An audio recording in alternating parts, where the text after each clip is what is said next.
Episode 63, an extra long one today. We've got David Craddock to talk all about Doom the Dark Ages before we play a little game called Doom the Darth Plagueis. Before we head over to story time and talk a little bit more about Doom. No, I'm just kidding. Tony Hawk's Pro Skater 3 and 4. Got previews for that and Shadow Labyrinth, as well as a number of other hands-on and hands-off previews from PAX East, etc. We've got reviews for The Midnight Walk, Capcom Fighting Collection 2, Deedlee, Carkour, and then it's on to news. Mafia the Old Country is coming pretty soon. Palworld makes concessions to avoid legal issues with Nintendo. Bam Margera's headed to Tony Hawk's Pro Skater 3 and 4. And Epic submits Fortnite to the iOS store. Then it's on to industry news. We've got the latest on Twitter AI's Spiral, Take-Two earnings, layoffs at Microsoft, NBC Universal leaking the Super Mario World movie title, and so much more. It's a long show, but it's a very fun one. Appreciate you being here. Let's kick it off. Here we go. The Cavs have been eliminated from the NBA playoffs. I'm very sorry. It's fine. There's a lot of Cleveland fans that are overreacting, and this shouldn't surprise anyone. But like, people are acting, David, like we haven't won an NBA Finals in the last decade. Yeah. It's like, the same old Cleveland. I'm like, no, it's not. Like, LeBron James won the NBA Finals in 2016. It's not like it's been our entire life, right? Like, right. I have to remind people, it's been 9 years. It's not the end of the world. But yeah, it sucks when you're the number one seed and you lose in that fashion, and it's mainly injuries that lead to that. That's all very disappointing. For sure. And yeah, I'm trying to help you out, Joe, by not rooting for the Knicks. Because, like, I rooted for the Cavs. We see what happens there. I was rooting for the Nuggets right after the Cavs got eliminated, because I like Jokic and I like Russell Westbrook, and I like the coach. I like the coach that got fired of the Nuggets. But yeah, like, so I already jinxed them almost instantly. So I'm like, you know what, Knicks, you do your thing. But yeah, if it's Knicks versus Pacers, I know who I'll be rooting for. That's an easy one. I am very scared of that matchup, but we're not even there yet. Who knows? You have to get past the Celtics still. You still have to get past the Celtics. And that is not a given. No, nothing is. Not in the NBA playoffs. It's why they play the games, right? Mm-hmm. But yeah, disappointing end to the Cavs season. But I'm thankful. Also, like, did you see any of these press conferences with Donovan Mitchell? Like, he's awesome. I saw one. Yeah, he's not a Tatum up there, I'll say. He's a one of one. He is like an original person sharing his feelings and apologizing to the city of Cleveland. I thought what he had to say was pretty cool. And that we have like a superstar who like chose to stay in Cleveland. I think that's cool. Very cool. He's a great player. He's a great player, and the accountability that he took, man, like, imagine if other leaders in our country had such accountability. What? Unfathomable. You know, I guess it's hard to resist $400 million plane gift. There you go. There's your cold open.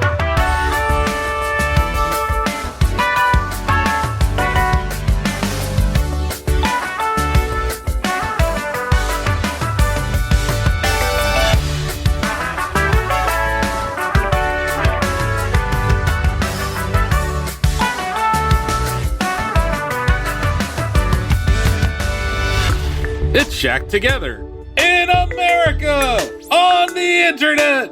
If this is your first time joining us, what are you doing? We've been doing this for over a year.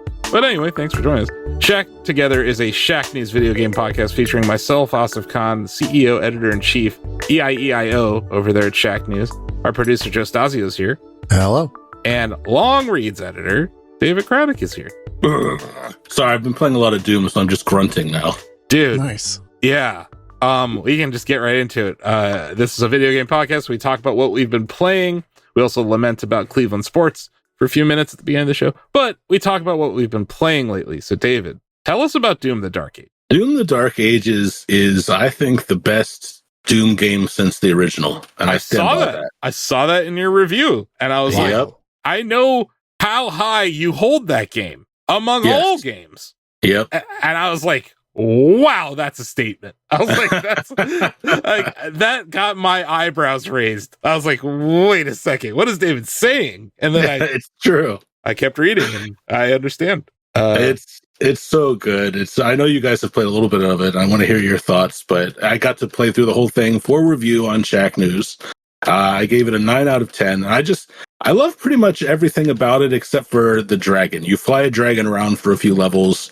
I didn't really enjoy that, but I love the mech. I love the weapons. I love the level design. You know how in like 2016 in Eternal, you could walk into a room and instantly tell, oh, okay, this is an arena, which was fine. Yeah. But it didn't feel very organic. Like they still do some of that here, but the levels are much more open. So it feels more like the original Doom games where like any environment could be a battlefield. I love the speed. I love the pacing. I don't think I could go back to a Doom game without the shield.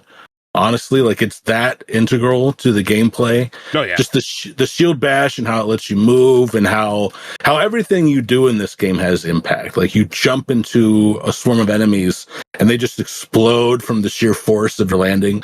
It's just awesome. Like if you have specific questions, I'll answer them. Like right at the beginning cutscene, there's like they shoot the Slayer down onto the planet or whatever, and it's like this explosion around him, and all these enemies die just from him landing on the planet. I'm like, okay, so now we're straight up using the Slayer as a weapon himself, and like he's always been a weapon, but like they really took it to task this time. Like he himself, it's like I felt like I was a battering ram.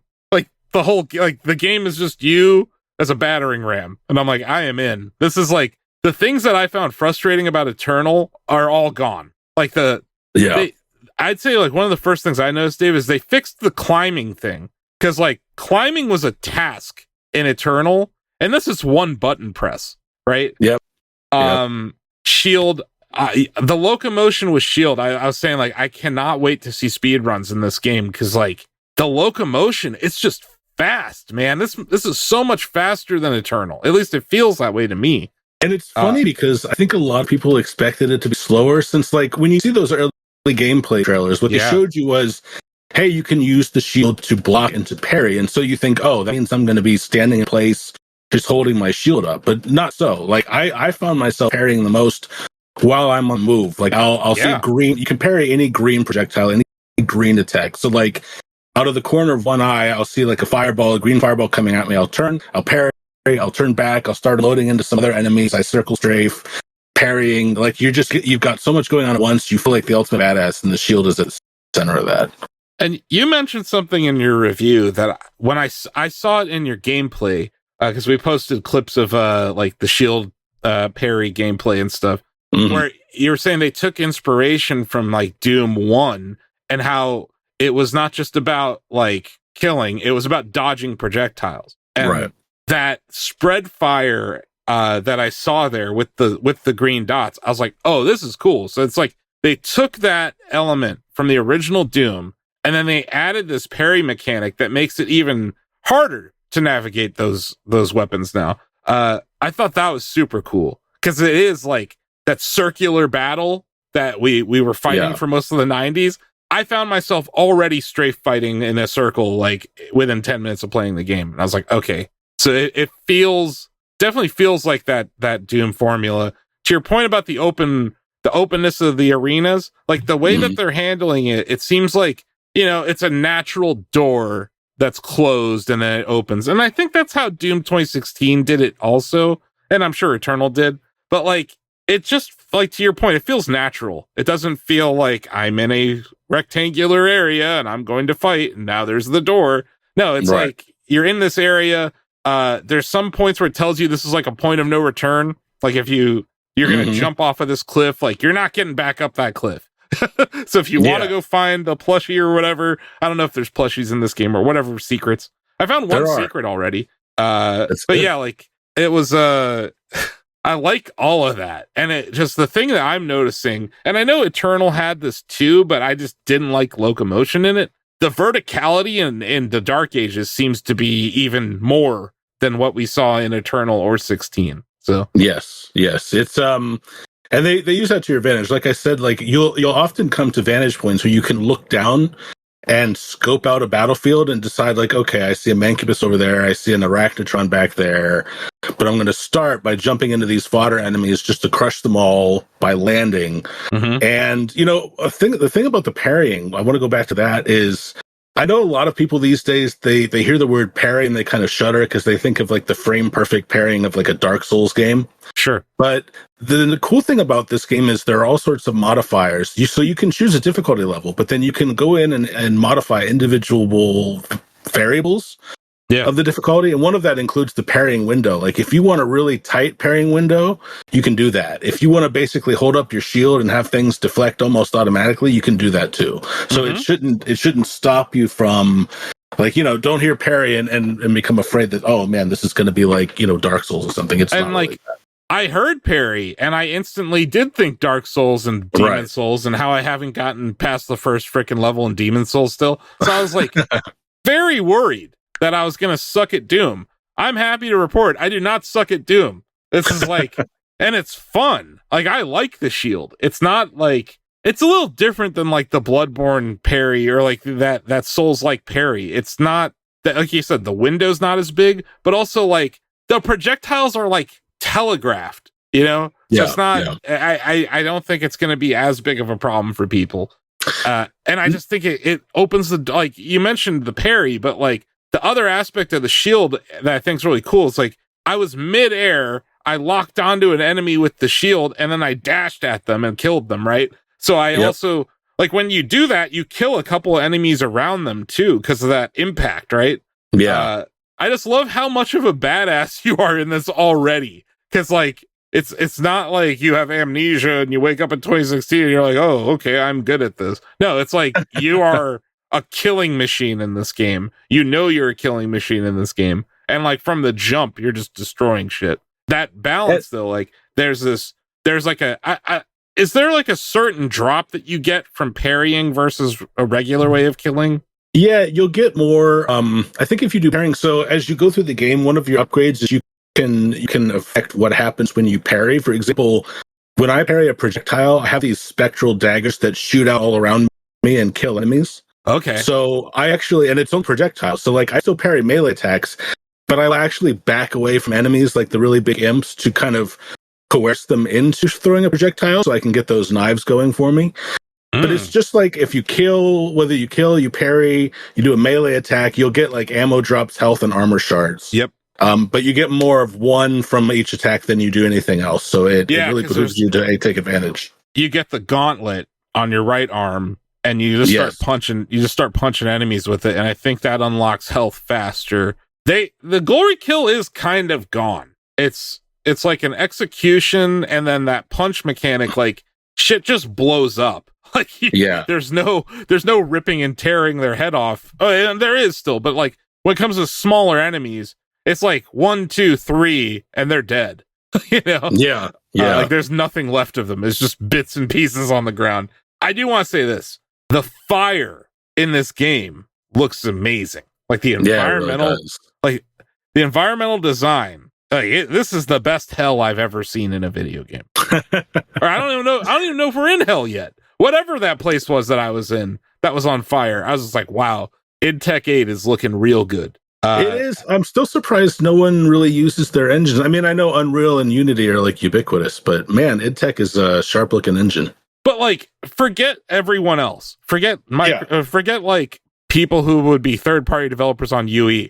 Internally at Microsoft, why the hell would you make a Halo game not in this engine? I know.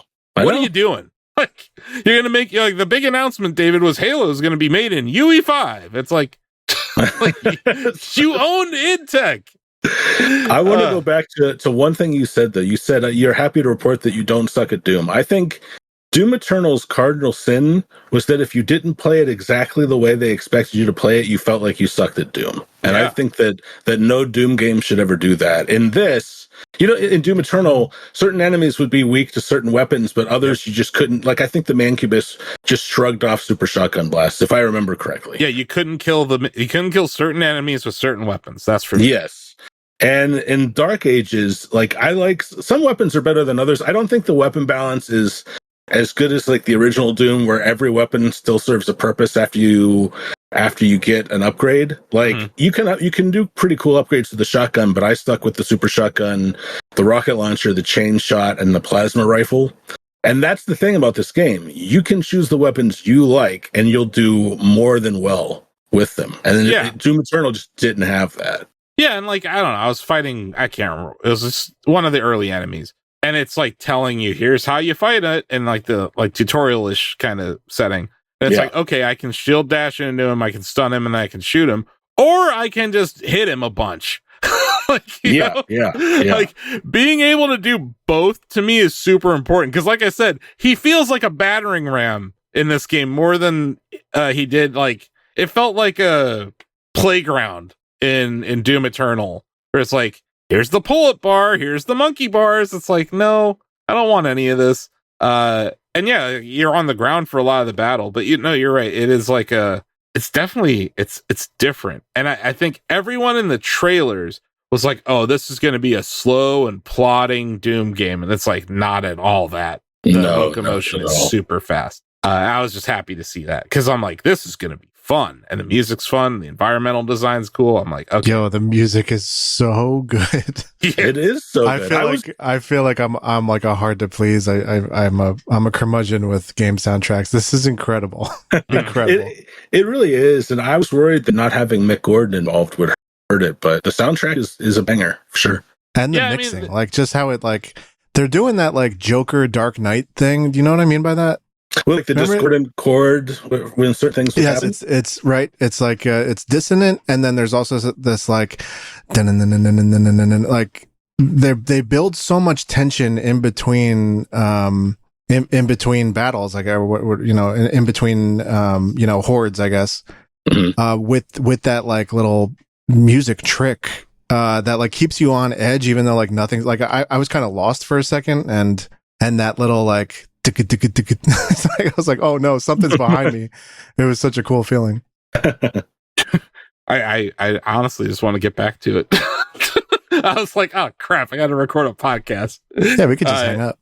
No, it's all good. We'll have a lot more to say about this going forward. Like, I'm not worried about spoiling this game. Like, it's about playing it, and I think there's going to be more emergent gameplay stories in this one, David, than there were in Eternal. Because, like you said, there was there's like one battle chest solution in Eternal, and this is is like jazz again, which I'm in. Oh yeah, and like you've described Doom Guy, I will always call him that, the Doom Slayer, as a battering ram. There are actually later levels that encourage you to use the shield bash in midair. So I agree with you. I think we're going to see some crazy speedrunning strats from this game. Yeah, I like instantly was like, wait a second, because there was this.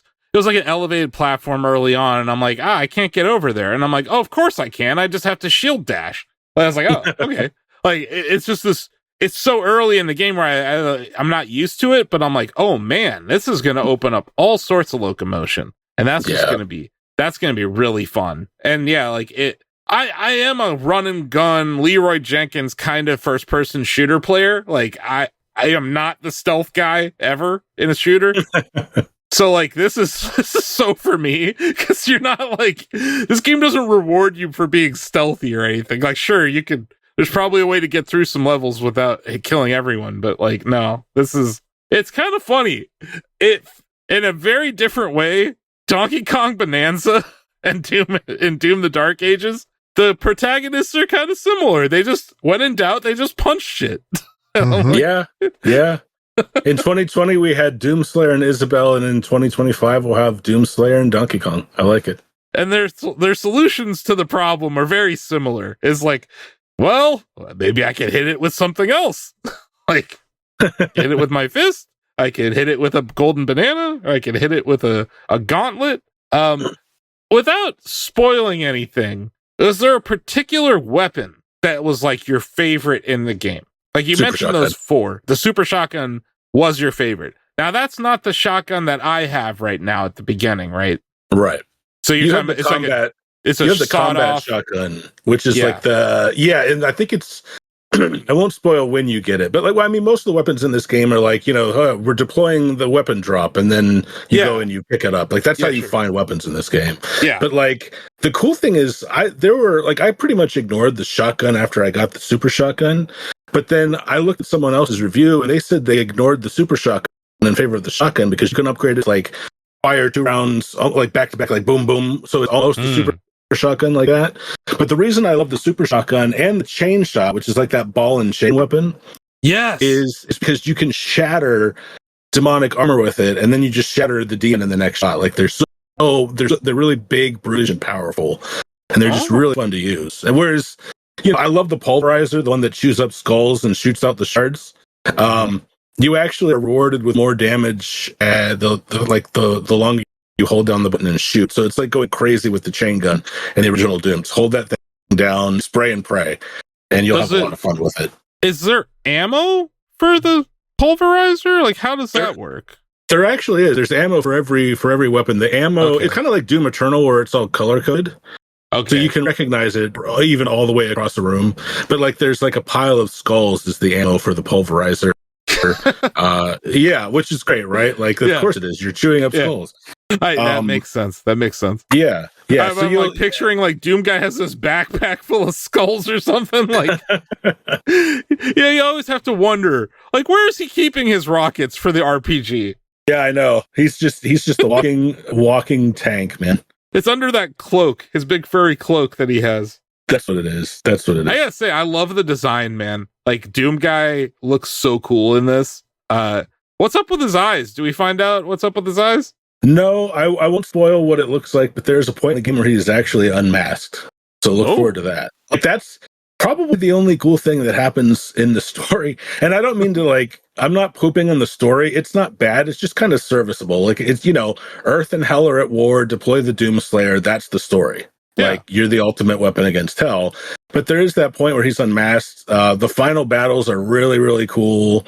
They do some fun stuff, but the story is serviceable. Like, I actually started skipping it because I'm going back to it. I was playing it just before the podcast as well. And I'm not missing anything just by skipping it. Like, just get to the fighting and you'll have a good time. So I have to ask both of you guys, because I think you have better PCs than me. Are you guys playing Doom on PC? Oh, yes. I'm not. Oh, what are you playing on? Xbox. Dude, get the PC version, because I can't, dude. I have a 1080 Ti and a 2080 Ti. I can't. Oh.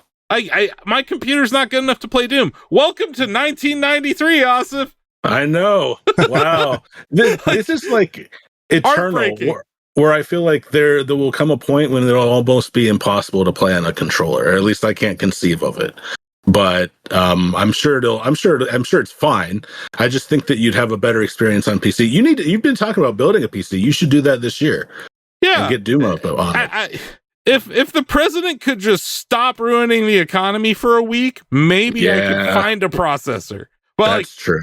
Last night when I read the guide on shacknews.com and I was like, what are the PC specs? And I was like, I'm not even at the min spec for 1080p on PC.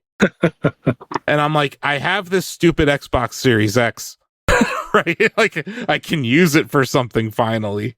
So, and I also, I know this is blasphemy, especially at Shack News, but I played Doom 2016 with a controller, David. Like, I just played it on my PC with a controller. Because, I when I left Quake 3, I moved over to Halo, and then I spent a good 20 years playing first-person shooters with a controller. I can definitely tell that Doom, the Dark Ages, would be much better keyboard and mouse. Just the aiming. Like, it's such a... like, I'm noticing, like, I accidentally locked onto the wrong character and I dashed the wrong way, right? So, like, that's the kind of shit that's going to happen if you play it on a controller. So it is... I mean, that happened. I mean, that can still happen, certainly. Oh, no, because there's so many enemies on screen. Yeah, that can just happen. But, like, yeah, it's... I was thinking maybe I'll drop my look sensitivity a little. There's probably a setting that can make it a little better. I don't know what the official support is, but just an FYI is that you can plug in keyboard and mouse to your Series X. It is supported. I don't know if Doom itself supports it. Some games do. You would think. You would think. but some games do support, and the console does support it. So give that a try. I will say, like, I don't know if you guys saw the video of Metroid Prime with the person was playing it on Switch 2 with the mouse function. I actually wouldn't be against playing Doom with a controller in my left hand and a mouse in my right hand. There you go. Yeah, that's like, I can see that. We're in this like new era of like the nunchuck from the Wii, right? Where it's like, instead of it being two waggle devices, it's one waggle device and one mouse. Yeah. I could see myself playing it that way. Cause I don't mind locomotion with my, my left thumbstick. It's the aiming that I think we need precision for. That's why, like, man, if this game comes out on Switch 2, I would be very excited to play it there. I think that mouse functionality is kind of being slept on. I think that's an actual, Nintendo likes to put gimmicks in their hardware when they ship a new system, like the 3D screen on the 3DS. Most people turn that off. Like, this is one of those things where I think the mouse functionality in Switch 2 is like a gimmick that's actually going to hit. I would use that. Yeah, so I would use that too. I'm interested to see how this game, I hope, and maybe they'll patch Doom 2016 to support it or something. But yeah, I'm interested to see how mouse gameplay will work in this. I played Metroid Prime 4 with that setup, and I really did enjoy it. So it's like, I don't know. It was this like humbling moment last night where I'm like, I have this absurdly expensive MacBook that I bought last year. It can't play Doom.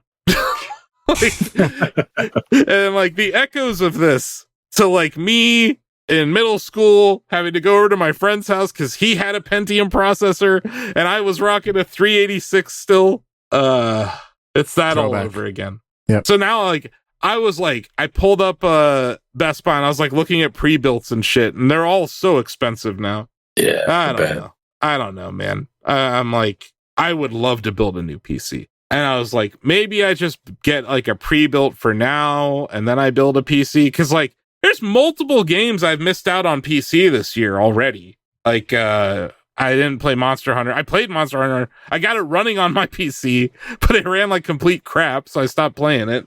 And then yeah, like I've been playing these lesser indie kind of games like Blueprints or whatever on my PC. Anyway. Is most of the like press codes that you get for a PC? They just ask us most of the time, like, they're like, what platform do you want? But yeah, it's PC. It depends on the game. Depends on the publisher. Mm-hmm. But usually they'll give you two options. Like, it'll be like PlayStation or PC, or Xbox or PC. Right. Switch. A lot of the time it's Switch or PC. But no, it's not too bad on that front. But like, I think a game like this, you want the reviewer to play it on PC. Oh yeah. Because that's going to be the best way to play it. I'm sure it runs fine on Series X or PS5 or PS5 Pro. I would think so. I think, IdTech has, pedigree for just fantastic optimization for hardware. And then on top of that, they were able to zone in on two SKUs and like probably really make, having not played it, I would think the Series X and S probably runs like a dream, I would think. Yeah. And like, I think Hugo said in one of those Doom videos they posted that IdTech 8 was literally built for this game. Like they're like, we want to be able to do this. And that became one of the min specs in IdTech 8. You know what I mean? So like, it's, that's cool. I feel like Nintendo and id and, and probably, Rockstar, like these companies with their proprietary engines, they get to really sit there and be like, here's what annoys me about IdTech 7, and they put a list together and then they're like, okay, what can we do with IdTech 8 to fix these problems? Like, you get like this purpose built engine as opposed to these, well, it can do all these things because I'm Tim Sweeney and I said so with UE5. Like I think you get a more focused thing. And in the case of Nintendo, whatever engine that Donkey Kong game's running on, it seems like the number one thing that they were complaining about internally at Nintendo was like, why can't we do destructible environments? Right? They're like, this is annoying. Like, how much better would a Zelda game have been with destructible environments? Right. And I know there's some, but like, if you could have just like bombed the ground and created your own chasm, that would have been funny. Free idea, Nintendo. But I'm impressed with IdTech 8 here. It just seems cool. This is definitely a must play game, man. This is I'll say it. It's my game of the year right now. Mine too. Easily. Like, not even a contest right now. Nope. Like, Blueprints is nice. It's not this. I have yet to play that game. I need to install it and get into it because I've heard only good things, but I don't usually gravitate to puzzle games. I like puzzles in games, but I don't like puzzle games generally. So I've been a bit leery of it. Like Doom the Dark Ages feels like it was built for me. And it's also the first test for this PC that I bought last year. I've got everything run on max settings, and it just runs like a dream. Yeah. Yeah, it is. It's one of they're so good at optimizing their engines and their games, and like you said, like Doom 2016 on Switch is like one of the best first person shooters on that system. And it's not high res or anything, but it's like it runs extremely well. Mm-hmm. It tech scales really well. Cool. 9 out of 10 at Shack News. It's gonna be interesting. We gave Doom 2016 Game of the Year. Did not give Eternal Game of the Year. We'll see what happens here. Yeah. It's early. Metroid is. Prime hasn't come out yet. It's gonna have to be pretty damn good to win me over, honestly. It is though. Yeah, that's what I've heard. That's what I've heard. Like, I'm just saying, like, there's going to be a debate. That's all I see that coming, because that's going to be FPS Game of the Year, right? There's going to be several awards that both games are going to be nominated for, I think. Cool. So you haven't been playing much else, right, David? Well, I briefly played WWE 2K25 yesterday to solve the mystery of how to do Stephanie Vicare's Devil's Kiss. So go to the Shack News YouTube channel, watch my video, because that was like a good half hour, 45 minutes of research to figure out how to do one move. I got multiple people asking us across different platforms, David, like, can you make a video to explain how you did this? And I'm like, well, here's the article. And they're like, article? Like, article? Yes, words.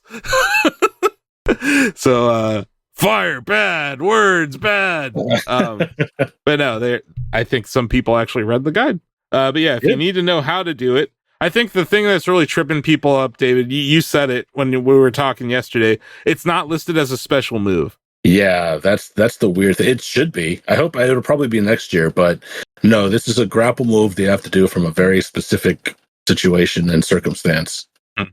Position. There's the word I'm looking for. Yes, it's certainly a position. It is. Joe, you're not a pro wrestling fan, so you probably have no idea what we're talking about here, but it's a... No, but I'm reading context clues. Okay, yeah. It's a very popular move in NXT these days. That's cool. Yeah, no, I can tell you people are appreciating the videos. And yeah, we got entrances for, Motor City Jaboofers. Who are those guys? The Motor City Machine Guns, they were a big team in TNA before they came to WWE. Okay. And elsewhere. I think they were on the independents too, but either way. That entrance did really, I thought of like, I could get their entrances individually, but nobody would want, because nobody cares about Alex Shelley outside the context of, the Motor City Machine Guns. So I'm glad to see that video doing well also. So Joe Hendry is not in the game, right? He is not. That's interesting, because now we have TNA wrestler, or I guess they're former TNA. Can WWE just buy TNA already? Like, what's... I wonder about that. I really do. Like one of the DLC packs to be released this summer will include Abyss, who's basically TNA's Kane. And so I'm actually kind of surprised that Joe Hendry isn't in WWE 2K25 yet. He seems to be at the center of like the negotiation, right? Like, yeah, lending him, like he's going to be at a PLE this month, like premium live event for WWE. He's putting up the TNA World Championship at a WWE event. Oh, I didn't know that. That's cool. Yeah, that's the first, right? It's interesting. I think it's Trick is going up against him. Oh, Trick Williams? Okay. Yeah. So that'd be weird as hell if like a WWE superstar wins the TNA championship. Like, I know. How do you deal with that? He can't lose. No, I don't think he will. So we'll see. But yeah, he's on a run. Just surprising. You would think he would be included in the DLC, but Yeah, you'd think. But who knows? Cool. Yeah, WWE 2K25. Good game. Very good game. Joe. Hey. What have you been playing? 2 games. Clair Obscur, which I think I talked about last week. The Dark Souls of JRPGs, or FRPGs. Is that how I should say it? new genre, French role-playing games. Yes. Right. Oh, wow. And maybe French role-playing games like just inherently have parrying and like hellish monsters as opposed to like slimes or whatever. I like it more than I did last week. It's growing on me, so that's good. I guess I have yet to understand the like emphatic, public reception totally.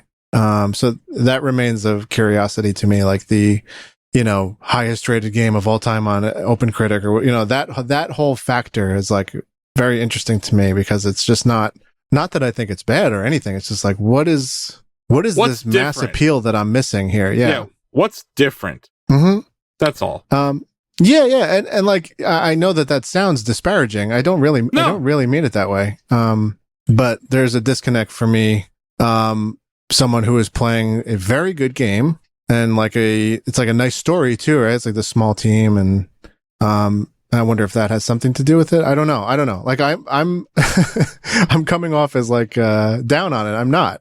But yeah, it's a curiosity to me to try and understand this grand appeal. So I'm gonna keep plucking away until I figure that part out. But until then, it's good. I like it. And it's getting scarier, and like as in like the monsters are like hellish. It's very cool, very, very cool designs. The parrying is starting to click, so like I'm having a little more confidence in battle. And they do a great job of rewarding you with dopamine. I mean, specifically when you parry, it is like, I think Asif, you've talked about this with Marvel Rivals, like that button on, not Marvel Rivals, the iPhone game. What is it called? Snap, Marvel Snap. You've described like this just like perfect sensation of tapping a button on that. Yeah, I think the button design in Marvel Snap is like one of the best in a mobile game I've ever seen. Very compelling, and like it feels rewarding to touch, and that sounds gross. So like when you parry in Clair Obscur, they like, the serotonin starts flooding. Like they nail that, right? And that, so as I become better at parrying, so does my enjoyment, kind of thing. It's like, they do a very good job at making you feel like a badass. Have you beat Persona 5? Have I beat Persona 5? No, I put 110 hours into it, and I'm like halfway through. That's why I asked the question, because like I've put 80 hours in it, and I haven't beaten it either. But like, the reason I bring it up is like I kind of hold it as probably the best. I think it might be the best RPG I've played in like the last 10 years. Persona 5 fair. Royal. Yeah. Do you think this sits right next to it, or where would you put it in that pantheon of RPGs? Yeah, so that's kind of what I'm saying, right? Like that's my bringing up the really overwhelmingly positive review. Right. Yeah. Right. Because Persona 5, that comes out similar response, right? I mean, like really widely celebrated. And for me, I boot that up, and like the vibes are perfect. The art is perfect. Like is the best, maybe to this day, like the best looking game still I've ever played. Not like music is not the highest fidelity, right? Oh yeah, the soundtrack is perfect. And to me, it's like very much evident, very clearly evident why the reception is glowing. And so when I stack this up against it, again, I'm having a very good time with it, but it's not that. Like it's not the next Persona. Yeah. Which isn't to say like it's worse than Persona. About it. People are talking about it like it is. Like it's all over my feed, and everyone's obsessed with these different characters and the things that you would want to see if you're a game dev making an RPG. All those things are happening. So it's like they got some kind of whatever, like the package of emphasis that they put together here. It's resonating. Like that's all I know. But yeah, I actually need to get that game and start playing it. So is that also being played on PC? That's a PC. Yeah, it's quite heavy. It's funny that like I built this PC and Clair Obscur comes out and Doom the Dark Ages come up, because they are testing. Yeah. Testing the upper limits of what my hardware can do. Clair Obscur is very heavy. I would say to its detriment. I think it's like the way I have described Persona 5 is just looking perfect. Like the art direction is it's on another, it's platinum tier art direction.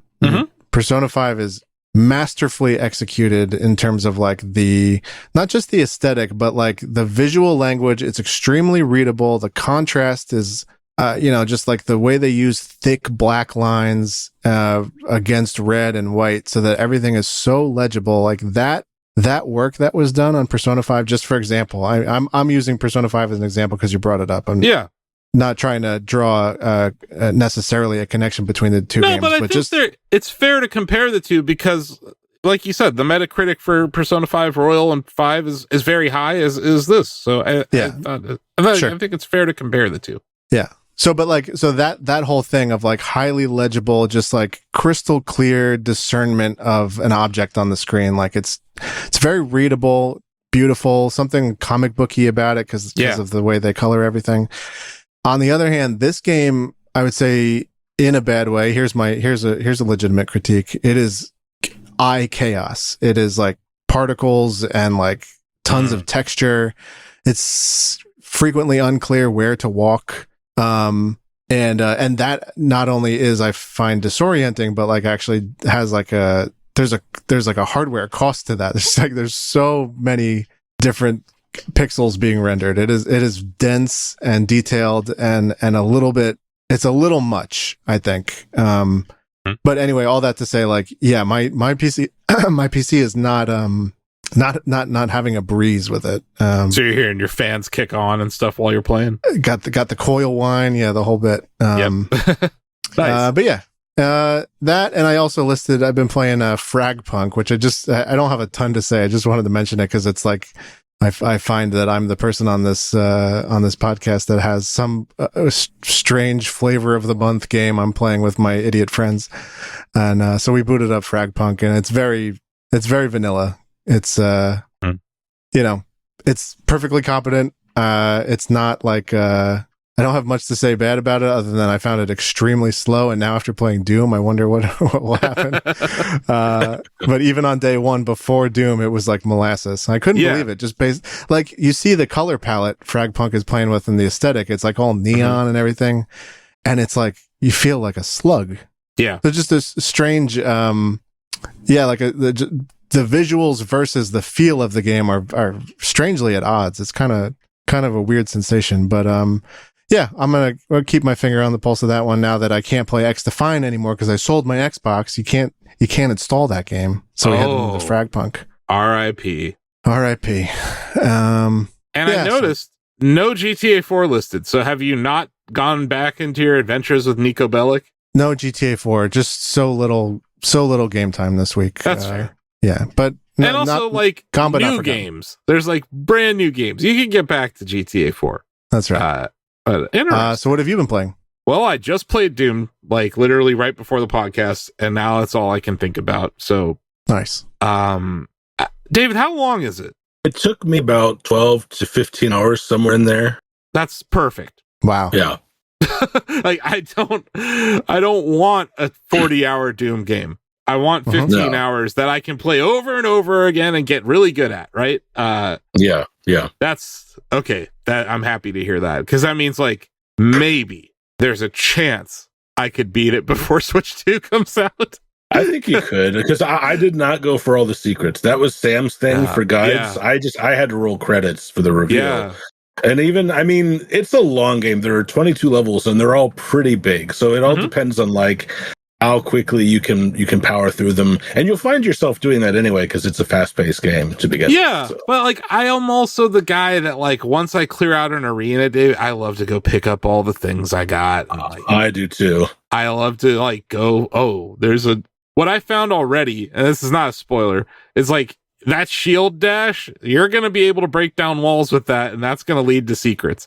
So I already did that in the first level. But yeah, like I love the Leroy Jenkins vibe of the Slayer in this game. It's just like, even when you jump, like we should just make videos where we just sample the Leroy Jenkins voice. When you jump down into like 100 enemies, like it's so badass, dude. There's never been a more badass Slayer than this one, in my opinion. Like he's just next level. And that's why he's just, like someone was saying, that's why he's just so bored in 2016. He's like, what is this tablet shit? Get it out of here. Yeah, everything David said, I agree with. And yeah, go read his review or watch his review. If you want to hear a spoiler-free take on it, from the guy who reviewed Eternal and 2016 for us. So you were the right one to complete this trilogy. But yeah, I am very excited to keep playing that. I am playing Blueprints. Nice. It came up on last week's stream. Blueprints is a pun, Joe. Yeah. Okay. I didn't know. Wait, like architect blueprints, right? Yes. Is that what you mean? Yes. Did not catch that until this last stream. Someone pointed out, and I was like, oh, okay. Apparently the game is built around puns. There's a ton of puns in it. There's a few.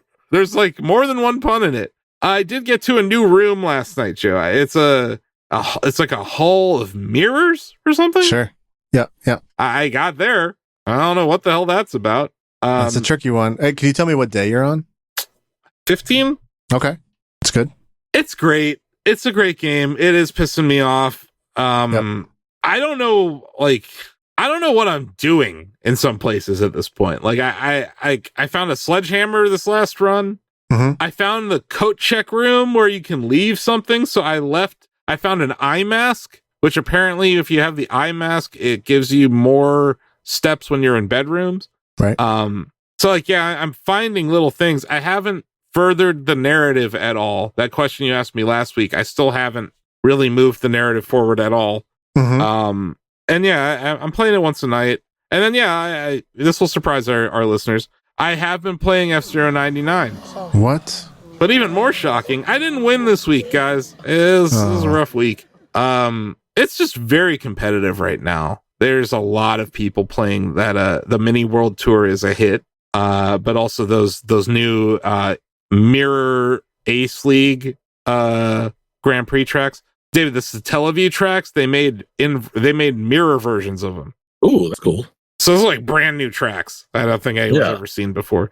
So they're really fun. They're like super fun. Mirror Mute City 4, it's like you're always boosting. Like, except that the first turn on the first lap, there's not a boost. Everywhere else on that map, there's a boost that you could be taking. So it's like super fast. And that last turn is a little more challenging because they add whatever that gravel stuff that slows you down.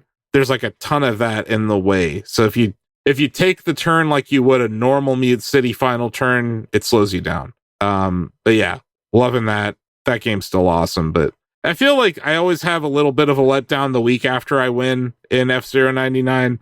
And then I've also just kind of been all over the place trying to, do other stuff. So I haven't been as focused on the game.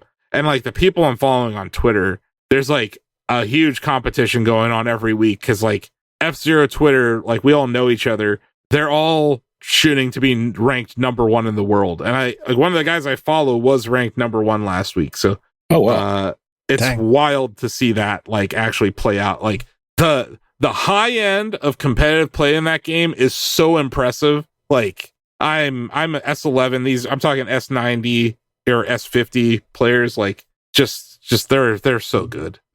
And there's like the thing about the new Ace League tracks. There are skips that are like, I don't know if the devs even knew these skips existed or not, but like there are some, like you're skipping like a good 10 seconds with one of these jumps. So cool. I started watching some of their streams to try to get some strats, because there is a skip on Silence 2 that I need to learn, because I'm never going to win that Grand Prix unless I learn that skip, because there's always someone in my Grand Prix who knows that skip. You know what I mean? And they're not patching it out. It was a skip that was in the Satellaview, like all the way back in the 90s. So they're not getting rid of that. They might change the skip that I was talking about on the Mirror Grand Prix, but we'll see. What a time to be alive. A live service F-Zero 99 game that's still being supported like 2 years later. And it was featured in the Switch 2 commercial. Mm-hmm. Wild times to be an F-Zero 99 fan. But yeah, I now have 3 games to juggle, because Doom is definitely in the rotation. No doubt. 4 games actually. Oh, and this is Doom related too. That's right. So you got a game for us, Joe? I am calling my shot before we play it. The dumbest game I've ever made. Incoming. Okay. You did help make Bubbletron. That's true. On to the next segment. All right. We will be right back.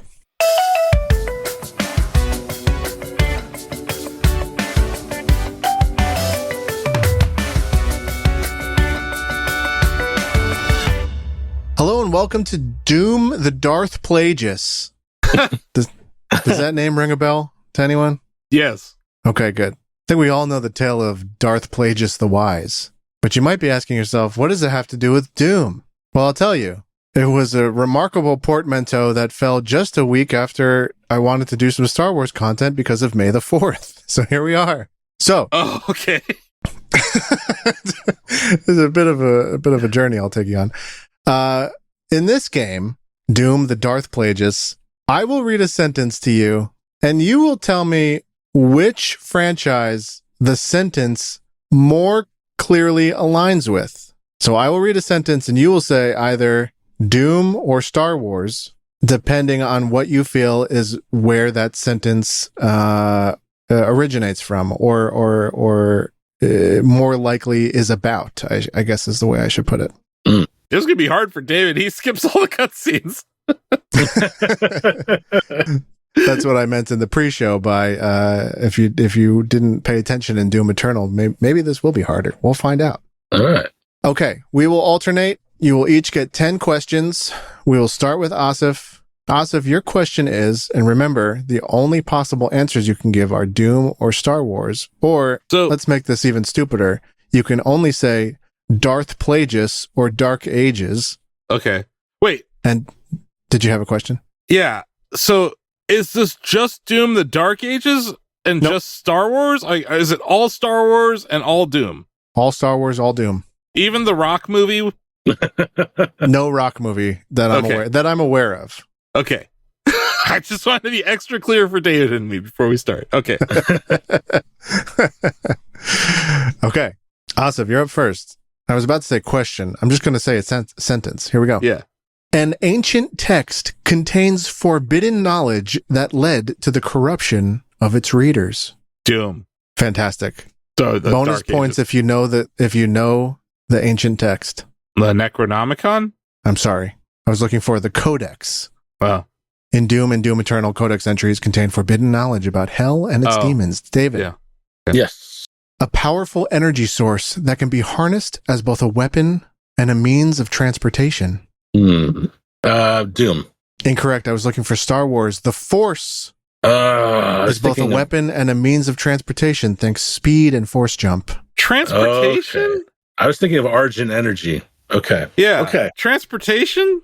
You don't remember Obi-Wan Kenobi leaping several meters, or Anakin falling from the sky into that speeder in the beginning of Attack of the Clones using force? Okay. I told you this was stupid. I'll allow it. Yeah. It's fine. I will remind you both that the acceptable answers are Dark Ages and Darth Plagueis, please. Yeah, my bad. I said Doom last time. Asif, your statement is, a fallen warrior was once a respected member of an elite order before being consumed by darkness. Oh, yeah. Darth Plagueis. That's correct. Who am I talking about? Anakin Skywalker? Correct. Did I get David. a bonus point for that? No. Okay. David. I'm ready. I'm ready. But the bonus points was a cheeky. Okay. There's no actual points. David, ancient runes and symbols were used to seal away a powerful warrior. Dark Ages. Correct. Yeah. The sarcophagus in question. Asif, a powerful being was imprisoned for millennia before it was exposed to the planet's atmosphere, awakening to wreak havoc once again. The Dark Ages. That is correct. You want fake bonus points? Sure. Okay, go for it. Oh, like what was the thing? Yeah, what was the powerful being? Icon of Sin? Yeah, good job. Wow. Look at me. That's great. I read that long read. David, a protagonist carries a legendary weapon that has been passed down through generations. I'm going to say Dark Ages. I'm sorry, I was looking for Darth Plagueis, and of course, Anakin Skywalker was passed to Luke and then to Rey. The lightsaber. Oh, that's right. Okay. Anakin's lightsaber, excuse me. Rey is not. Oh, you know what? Whatever. Keep it to yourself. I was about to debate Star Wars lore on this podcast, and I stopped mid-sentence. So you're welcome, internet. Well, let's see. Passed down through generations would remain true. Yeah, whatever. I'm not gonna. It would not be. I'm just gonna try to forget that third trilogy, man. I'm just gonna. Oh, it sucks. It sucks. All right, here we go. The civilization's advanced technology was powered by extracting energy from living beings. That sounds like the Dark Ages. Do you want bonus points for your correct answer? Sure. I have to name the energy? Or just, what am I describing? Argent? Yeah, nicely done. Yep. I know David was talking about that earlier. I'm pretty sure that's what it is. Yeah. I remember that. There was like a few tablets in 2016 that talk about that, I think. Like early on, I think they mentioned it. I think so. David, a council of hardened masters training warriors in ancient combat techniques. Darth Plagueis. That's correct. Good answer. Good answer. I mean, I'd say bonus points, but they're fake, and I think you know what they are. But I'll give it the floor. The Jedi Council. Correct. Asif. A powerful blade was sought after for its ability to grant immense power to the wielder. That's the Dark Ages. That's correct. Huh. I have no idea what sword. Energy sword? The Crucible is what I have here. Yeah. The Crucible Blade, I suppose, which is Argent powered. Of course. Of course. That must be eternal. That sounds like an eternal storyline. I don't have that. I don't have that trivia. I'm sorry. Pretty sure. Yeah, it's eternal. Yeah. David. Yes. A portal serves as a gateway between dimensions, allowing for instant travel across vast distances. The Dark Ages. Correct. You can go for the bonus points. I don't know, but I know that it's Doom. That's all I know. Yeah. Yes. I have here that it's called The Well. Oh, okay. Is that the name of a portal? Sure. Nice. We call them teleporters. Asif, the protagonist was prophesied to bring balance to an ongoing conflict between opposing forces. Yeah, that's the Darth Plagueis. That's correct. Who am I talking about? Now, that's a really good question, because the prophecy was about Anakin Skywalker. I think that's the answer. Oh, yeah. So I thought you were going to say something else. That's correct. Yes. Yeah. No, it's Anakin. Just like, I think early on, if you watch the movies like actually in historical chronology, so The New Hope first, it's easy to assume that the answer to that question is Luke Skywalker. Sure. But yeah, the Darth Plagueis is because of Anakin. And in the end of the day, if you ignore this third trilogy, Anakin did bring balance to the Force in the Return of the Jedi. But in his own way. Yeah. In his own way. Yeah. David, a betrayal from within, leading to near extinction. Darth Plagueis. That's correct. Do you want bonus points? Fake bonus points. Was it Anakin? It was Anakin. Okay. What is this betrayal I speak of, though? Him turning on the Jedi Council? Yes, Order 66. Yes. Where he killed all the little kids. Oh, no. The younglings. Asif. A warrior's rage makes them nearly unstoppable in battle. The Dark Ages. That is correct. I don't know. Yeah, I mean, we're talking about the Doom Slayer. Oh, the Slayer himself? Okay. He just has rage, and he's unstoppable. Yeah, sure. I was saying Berserker. That might describe them, but yeah, okay. David, a powerful entity was once a respected leader before being corrupted by promises of power. The Dark Ages. Ooh, I have here Darth Plagueis.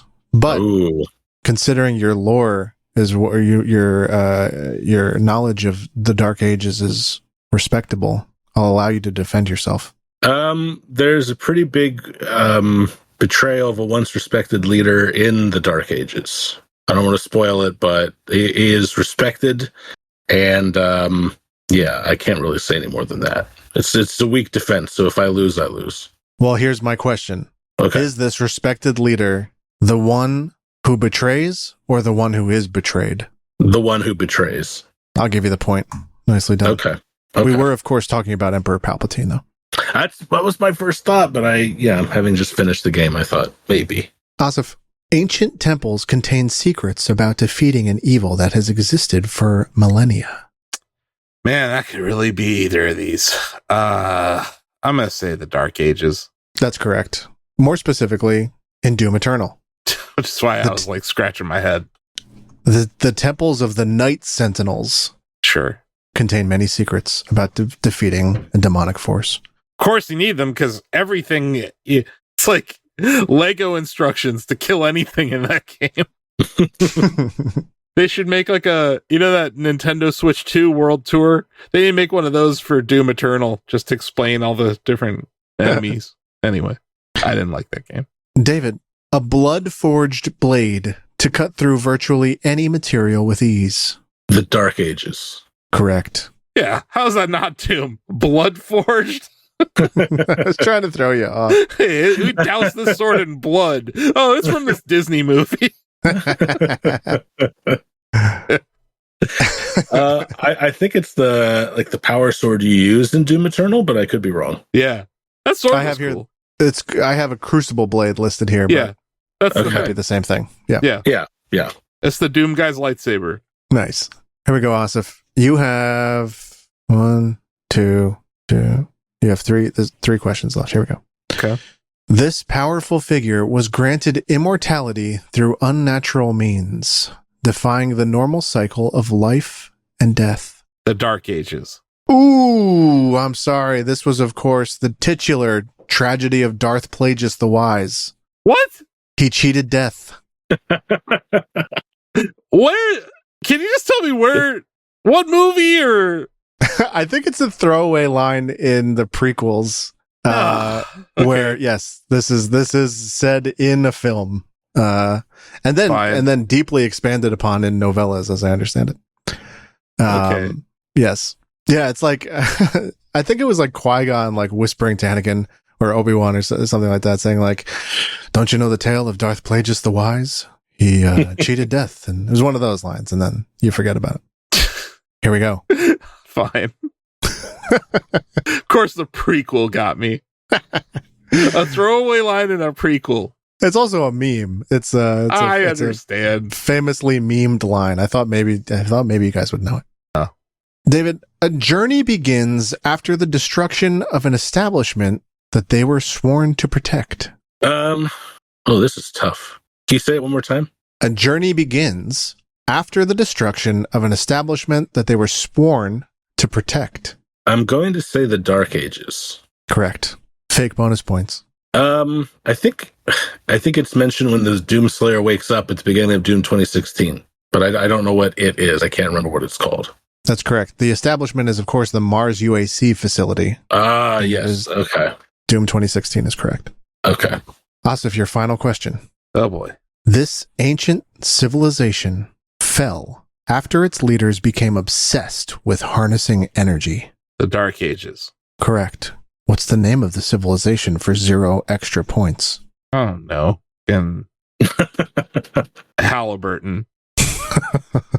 It is, of course, the Argenta civilization. My bad. And ExxonMobil. that is correct. David, your final question. All right. A being of immense power was able to bend the minds of others to their will. Darth Plagueis? Correct.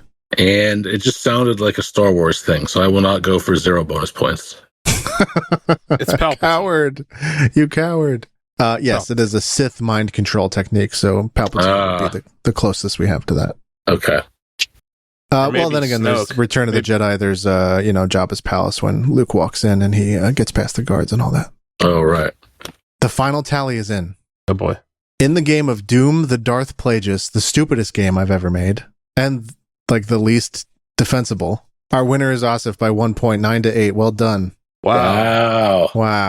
Well, it's been really close lately. The last 3 games have come down to like 1 question, so yeah, I'll take the win. But Nicely good game, done. David. You knew what nonsense Joe was spouting most of the time. It's like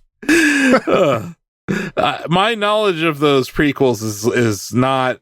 Yeah, I haven't watched them in a while. Why? Actually, I haven't watched a single Star Wars movie since I saw the last of that recent trilogy. I just watched that for the first time, I don't know, 6 months ago. The 9th episode.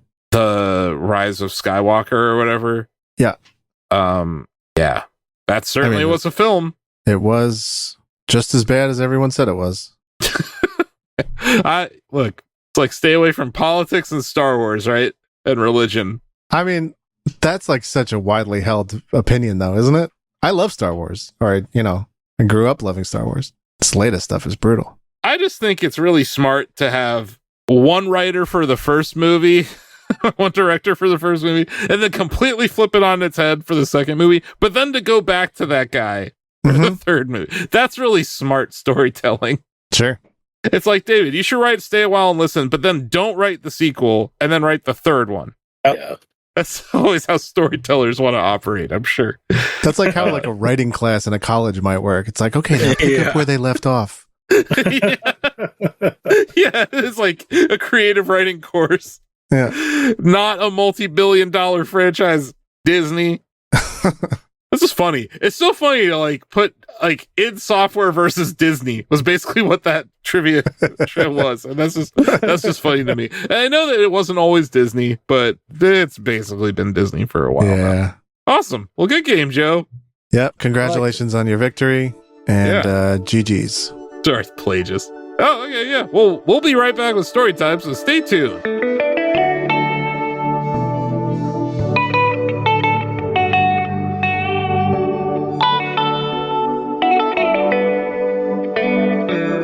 Welcome to Storytime. Let's dive into the latest stories from the past week. Storytime Previewza. Boy, do we have a lot of previews for you in this preview palooza from your friends at Shacknewza, which is trademarked, by the way.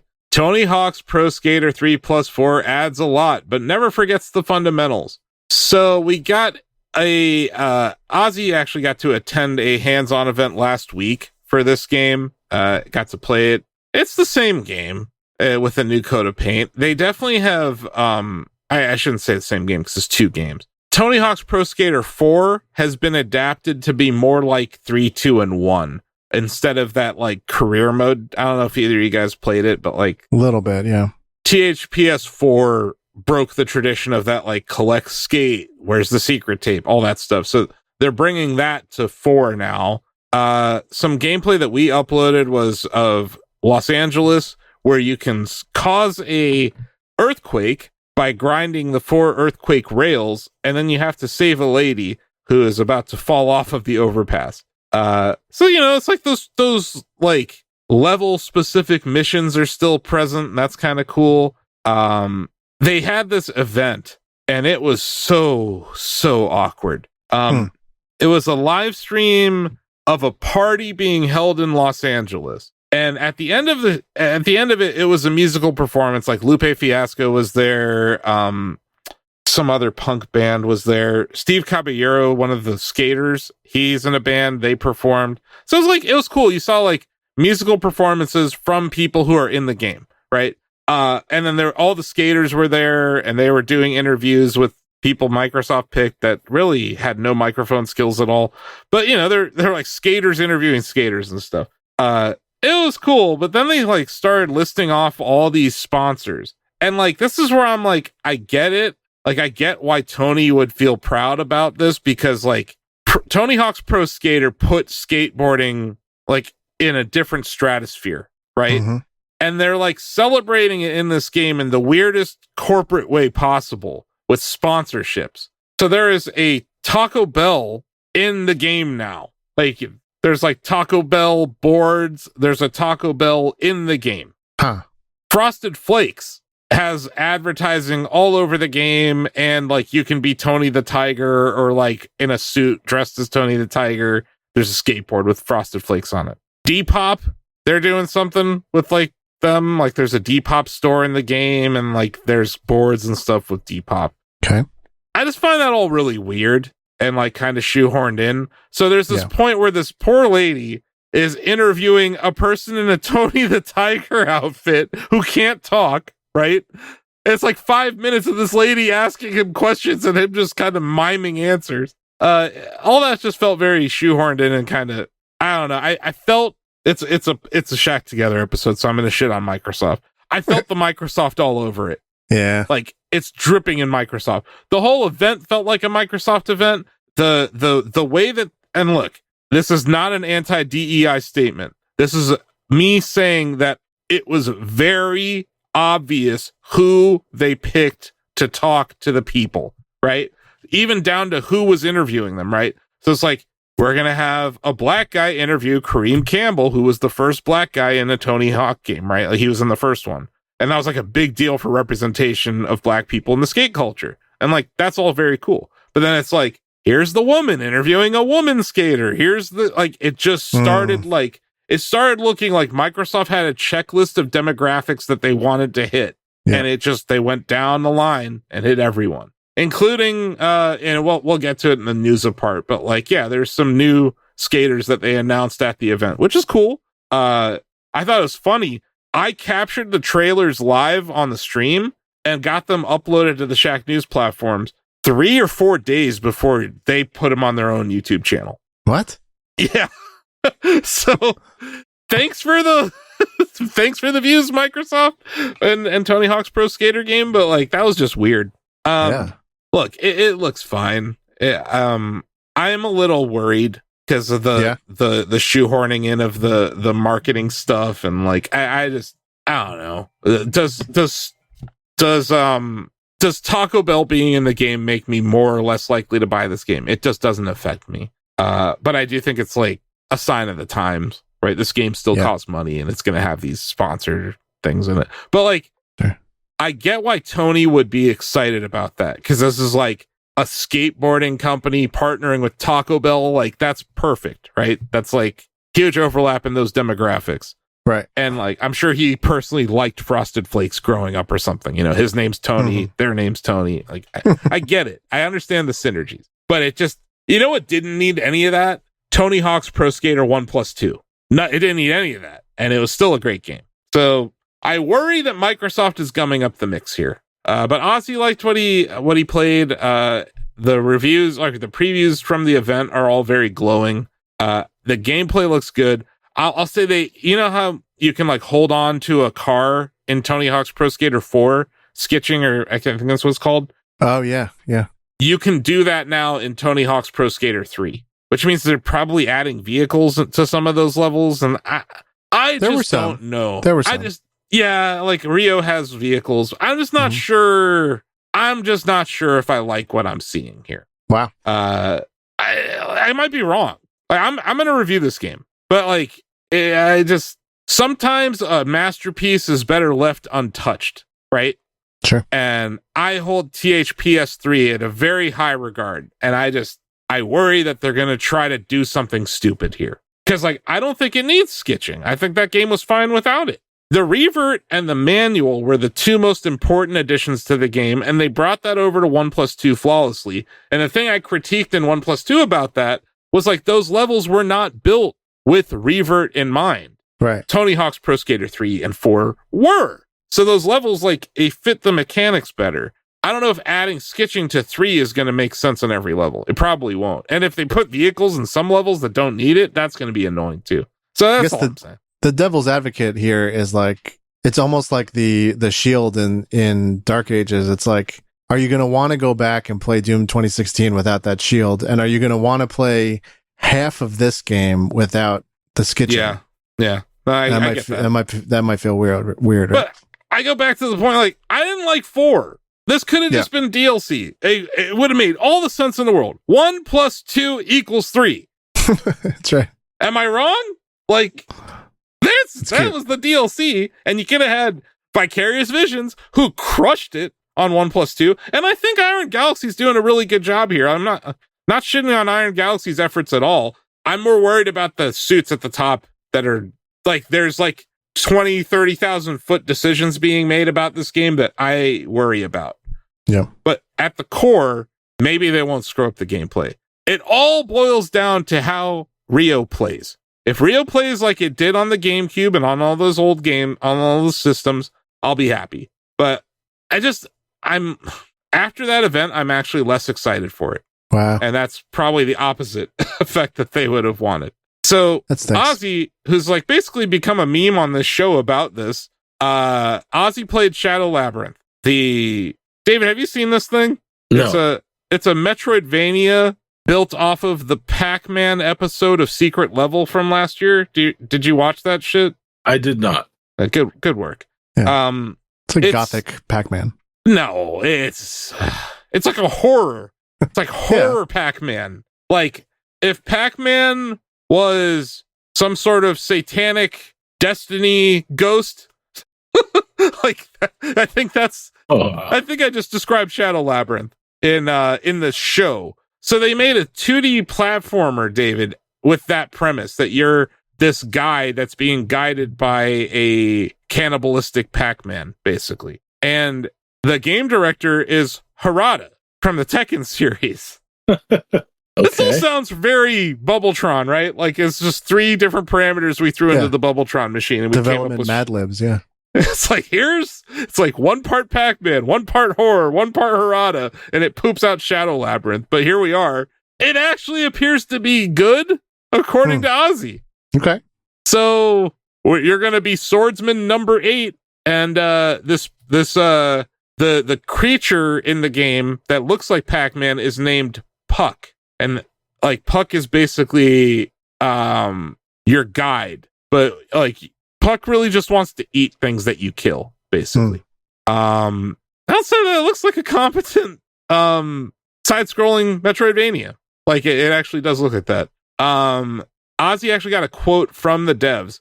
It said, this is still a Pac-Man game, and we tried to make this game as one of the Pac-Man games. What makes this game a Pac-Man is that there are 3 important pillars. The first one is the maze. So you're still in a maze, which, most Metroidvanias kind of are, I guess. Right. The other one is eat. The last one is you turn the tables like the power pellet. In this game, you can see that you are in a maze, since there is a 2D platform action. This is a 2D platform action Metroidvania. You also eat. When you beat a boss, you can see Pac-Man and number 8 eating the enemy. So like every time you defeat an enemy in this, David, you eat it. I like that. I'm in. I had a feeling you were going to be intrigued by this. I'm telling you, do not watch the secret level episode and you'll be fine with this. But I was just furious because the whole point of secret level was that they were making stories that were different than any of the games. And then that ended up just being a glorified trailer for this game. That's what got me grumbling about this. And I will grumble about this till my grave. The last one is turn the tables with Gaia mode. By introducing Gaia as kind of a power pellet, we try to show this element of turning the tables. That is how we've implemented the key pillars of Pac-Man into Shadow Labyrinth. So those are the 3 pillars of Pac-Man, David. Did you know those? I did not. I mean, I feel like I kind of did. Like, yes, there's a maze. Yes, you eat. And yes, there are power pellets that do literally turn the table. You can eat ghosts after that.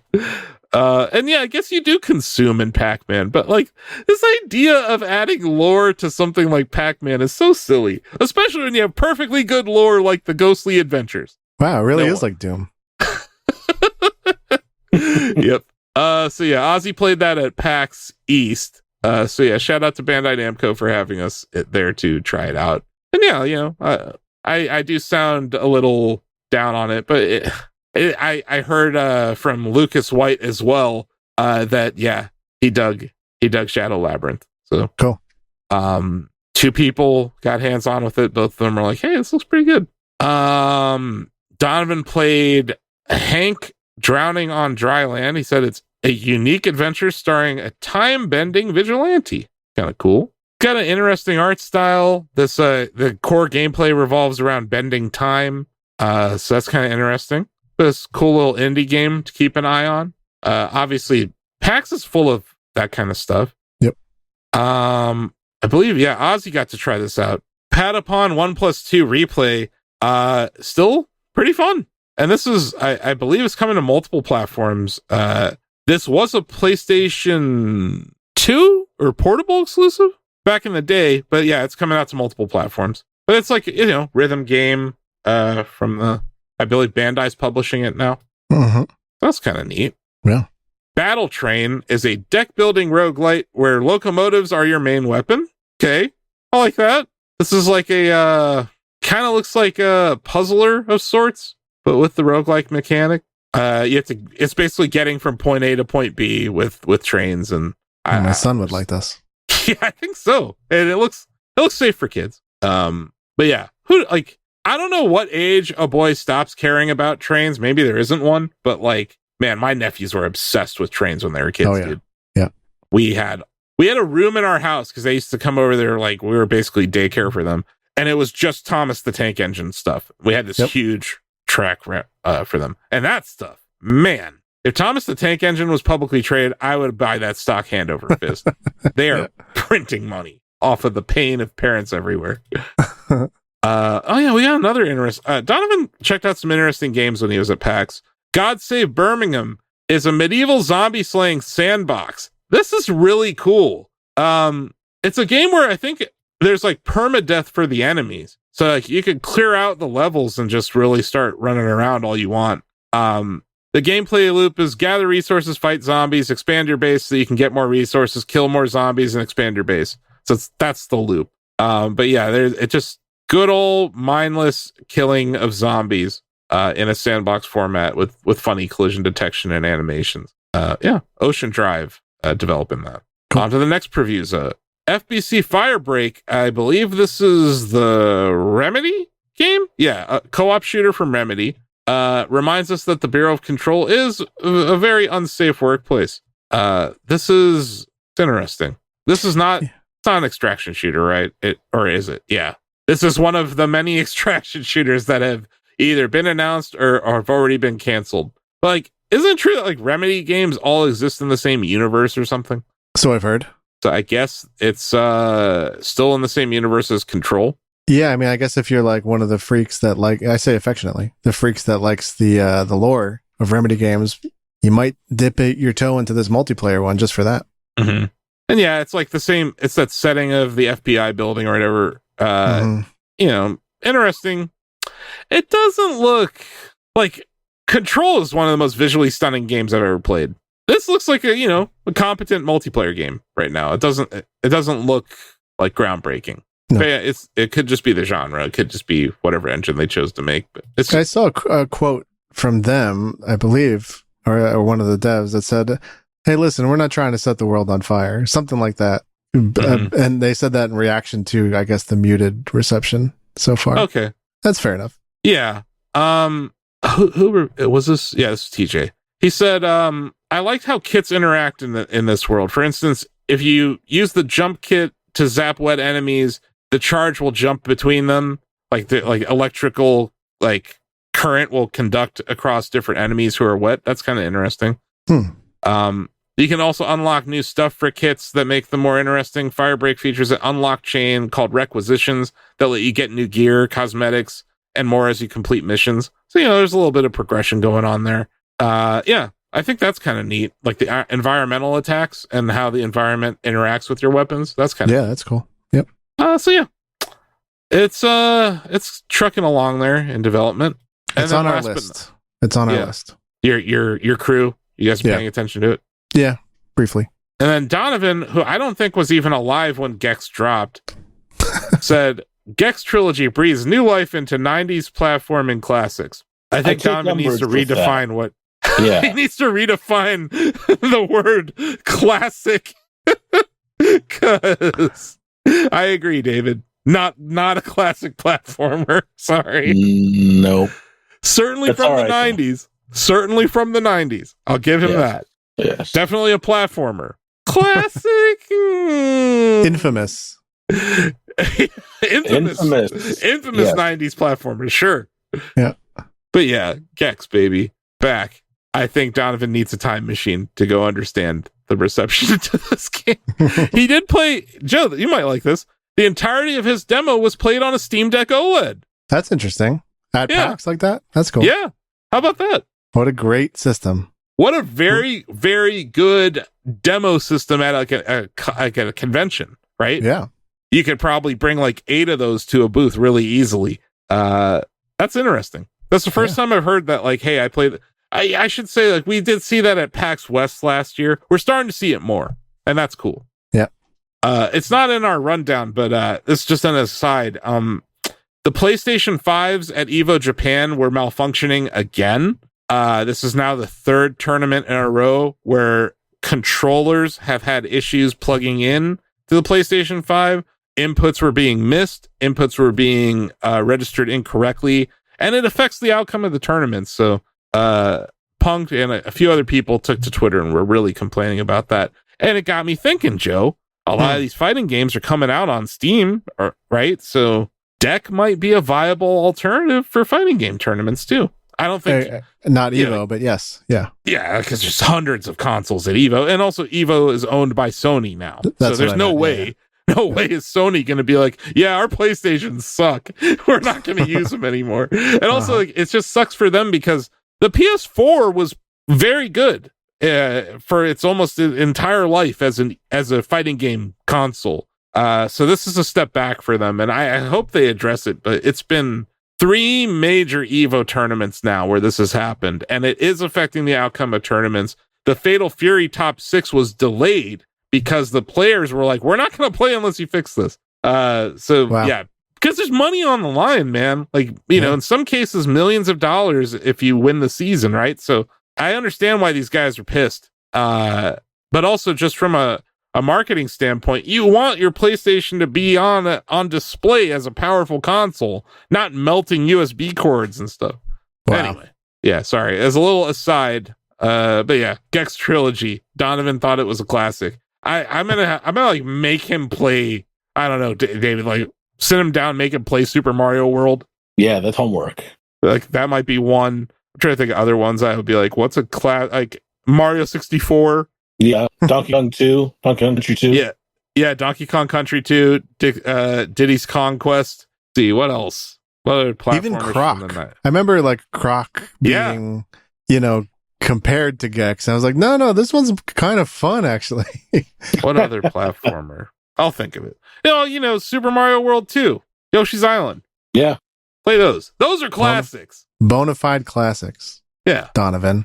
Actual classics. It just reminds me of this. There's a Donkey video where he's reviewing someone looking at their game collection. He's like going through PlayStation 2 discs, and he's like, this game, classic. This game, classic. Every single game he owns is classic, and it's like, none of them are classic. Anyway, on to Reviewza, which is a reviews palooza by your friends at Shack News, also trademarked. We've talked about Doom the Dark Ages a lot already. David did review it. I don't know. Anything else you want to say, David, that we haven't hit on yet? That we haven't hit on? No. Just play Doom the Dark Ages. Yeah, I think it's just an overwhelming endorsement from David that this is a very good game. You sent me a screenshot. I'm not even going to say what it was. You sent me a screenshot, I think like right after you rolled credits. And you're like, this is good. Yeah. I was like, yeah. And I just saw it. I like gave it a thumbs up, and I'm like, I don't know what I'm looking at here, but it does look good. And I'm not interested in the story. I'm interested in how the story will inform the gameplay, because it really seems like the crescendo in this game is bigger than anything we've ever seen in a Doom game. Like, there's like a Jerry Bruckheimer-ness to this game that I don't know has been in any Doom game before. So I'm interested in that. I'm interested in that because, like, at its core, its software games, especially their single player experiences, should feel like an action movie. Yes. I will say one negative about Doom and its software in general. Like, I love Doom and Doom 2 single player, sure. But I probably have 1,000 hours in those games playing a multiplayer on a LAN, David. Yeah, me too. No multiplayer. Why has id Software given up on multiplayer? I think that was negative in my reviews. I thought the positives were overwhelmingly so. And that because they crafted this as a single player game, that the campaign is strong enough that it didn't really matter. Sure. But to answer your question, I don't know. I think that it should have shipped with at least basic deathmatch or free for all, as the kids call it now. Yeah. Like, just if Quake Champions is going to be in the state it's in, and you have this cool new engine, like, why not? To be honest, that's probably why they gave up on multiplayer for Doom. They can point to Quake Champions and be like, well, I mean, they didn't make it. I know. They ported it out to whatever, Saber. Yeah. Like, that's all. That's my only negative. Yep. I don't like I said, I understand everything you're saying. Like, I think it's pretty clear that, like, they tried traditional multiplayer with Doom 2016. It did not land. And then they tried something else with, like, kind of an invasion mechanic in Eternal. and that didn't land. So they just kind of didn't do anything. But like, it's not fair, to our site's history to not mention it at least. Like it just rubs me the wrong way that id Software doesn't appear to care about multiplayer games. Right. That's just weird to me. Like there's got to be a way to take this gameplay loop and apply it to a multiplayer. Maybe it's not playing against each other, David. Maybe it's co-op. But some kind of multiplayer experience I think would be fun. I think this arsenal in deathmatch would be great. Yeah. Maybe it's a DLC down the line, although they've even explicitly stated there will be single player DLC. So yeah. But I think multiplayer in Doom are gone. I think that's just not happening anymore. Yeah. It's just strange. Anyway, we have a few more reviews. But yeah, go read David's review, go watch David's review, go play Doom. Good. So it's a year with a new game. What a magical year. A new Nintendo hardware system and a new Doom game. We're eating good. Yeah. Josh Childs reviewed The Midnight Walk. Let Your Shine In. This is a handcrafted with real clay game. Yeah. Like all the assets in the game. And then animated into the game world. It's crazy looking. As a result, it is a horror game, but it doesn't look. I don't know. I have to ask you, Joe, because you've kind of been like the one that's like, I'm afraid I'm not playing this. I'm the wuss. No, it's not your cup of tea. Is this game? Where does this game fall? Where does this game fall? I can't believe you're saying that because it looks terrifying to me. Really? Yes. I feel like it's cartoony enough where it doesn't scare me. I disagree. It's very unsettling, I think. Oh, the imagery is unsettling, but like, I don't know. Then again, like, I don't think I get scared as easily. But clearly, I can play the Resident Evil games and stuff. I don't know. Video games, I was always playing the scary games when I was a kid too, so I think I just kind of got desensitized to it. I was worried booting up Doom today. Yeah, I could see that, but it's not. No, it was fine. But Doom's just so fast paced. It's more gory than it is scary. Like there's a lot of blood. Right. But yeah, Josh gave this an 8 out of 10.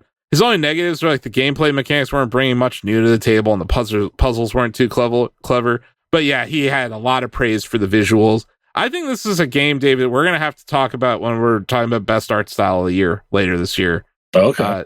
It's just unique looking. And I think that process is cool. But yeah, if you're into like a little scary horror game that looks kind of different than anything else you've played, got some lovable companions, horror game elements are genuinely scary. Okay, so Josh is warning you. It is spooky. It's got that going for it. 8 out of 10. Nice. On to the next review. Capcom Fighting Collection 2 review. A buffet of brawling's best. I'm going to say one thing about this game, and then we will move on. It has Power Stone 1 and 2 on it. Period. End of story. Nice. Buy this game. Play this game. Has online modes. Like, online Power Stone, David. I know. That's cool. Especially the first one for me. That's a big deal. And you were with me at the Shack News Champions, the only Shack News Champions League competition we've ever held. Talk about the most cursed esport ever.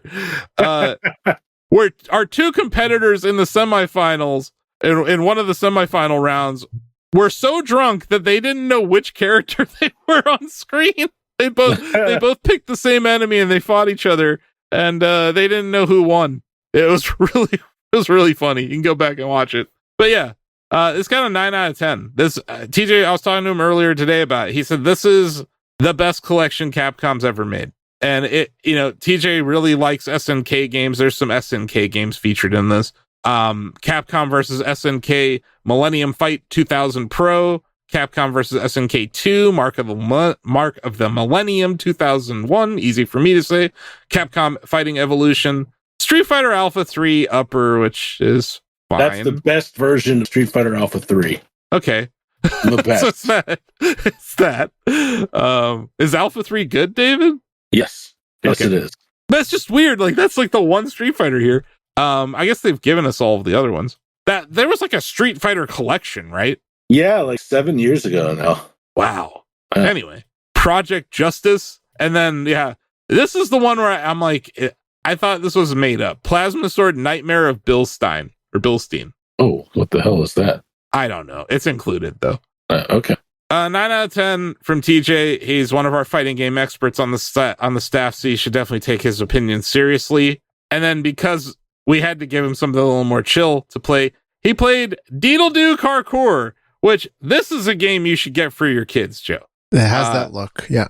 You can do it. Climb the mountain. This is, oddly enough, another game where this is a Nate Perkypile game. The dev from the Shack who he made the Axis Unseen last year. So that was like a first-person heavy metal survival horror game. So obviously his next game was a claymation-based car platformer. Yes. That he made in like a month. So really cool. I think the ideas that he has here are really neat. And also that he worked with his kids on this. So like the voice actors who make fun of you when you fail in the game, those are his kids talking smack to you. That's awesome. Nice. So I was saying, like, Joe, I think your kids might actually enjoy it because like there's like a kid feel to the game. Yeah. The graphics are awesome. Like it. Yeah. I mean, a month, you said? It sounds like he spent like maybe a couple of months, but not very long at all on it. Because he just shipped Axis Unseen fall last year. Right. And he had been working on that for years.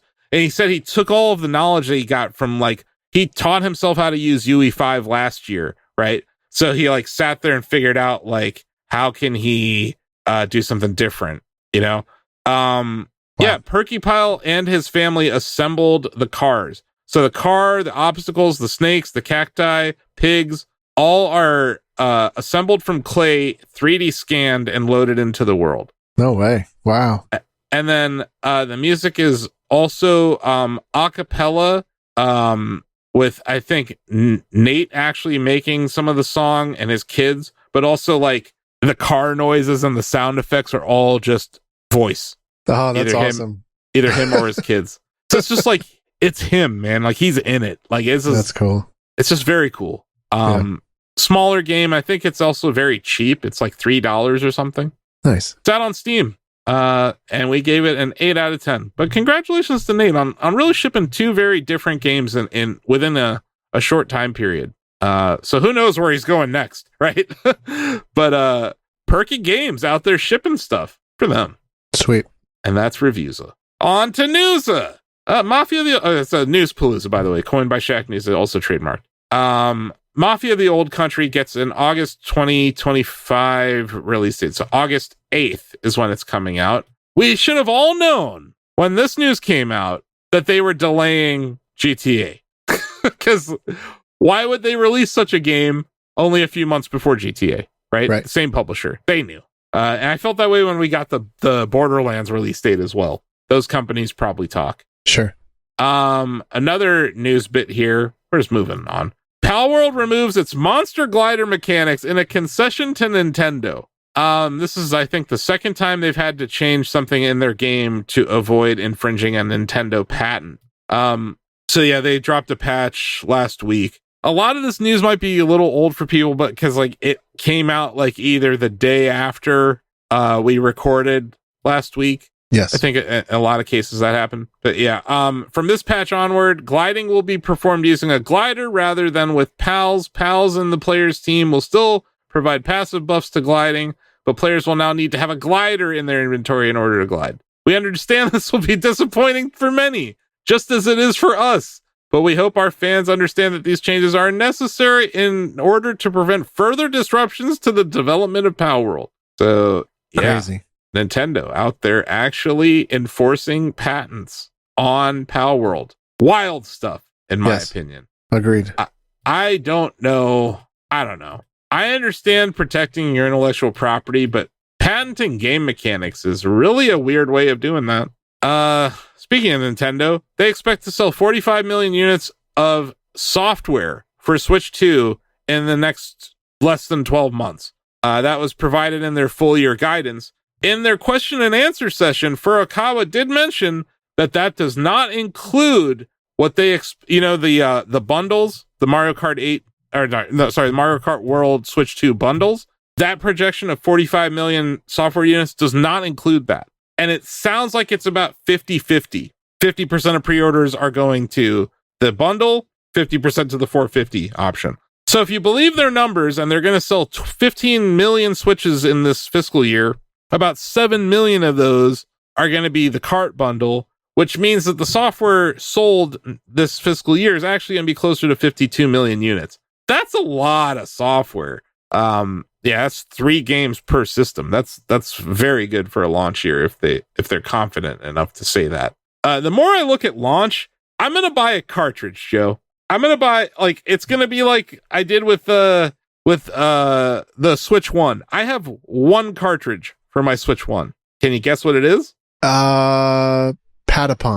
Breath of the Wild. Yeah, it's Breath of the Wild. I'm gonna buy Cyberpunk. Oh. What? It's on the cartridge. It's a 64 gig cartridge. They fit it on there. That's cool. I just think that's cool.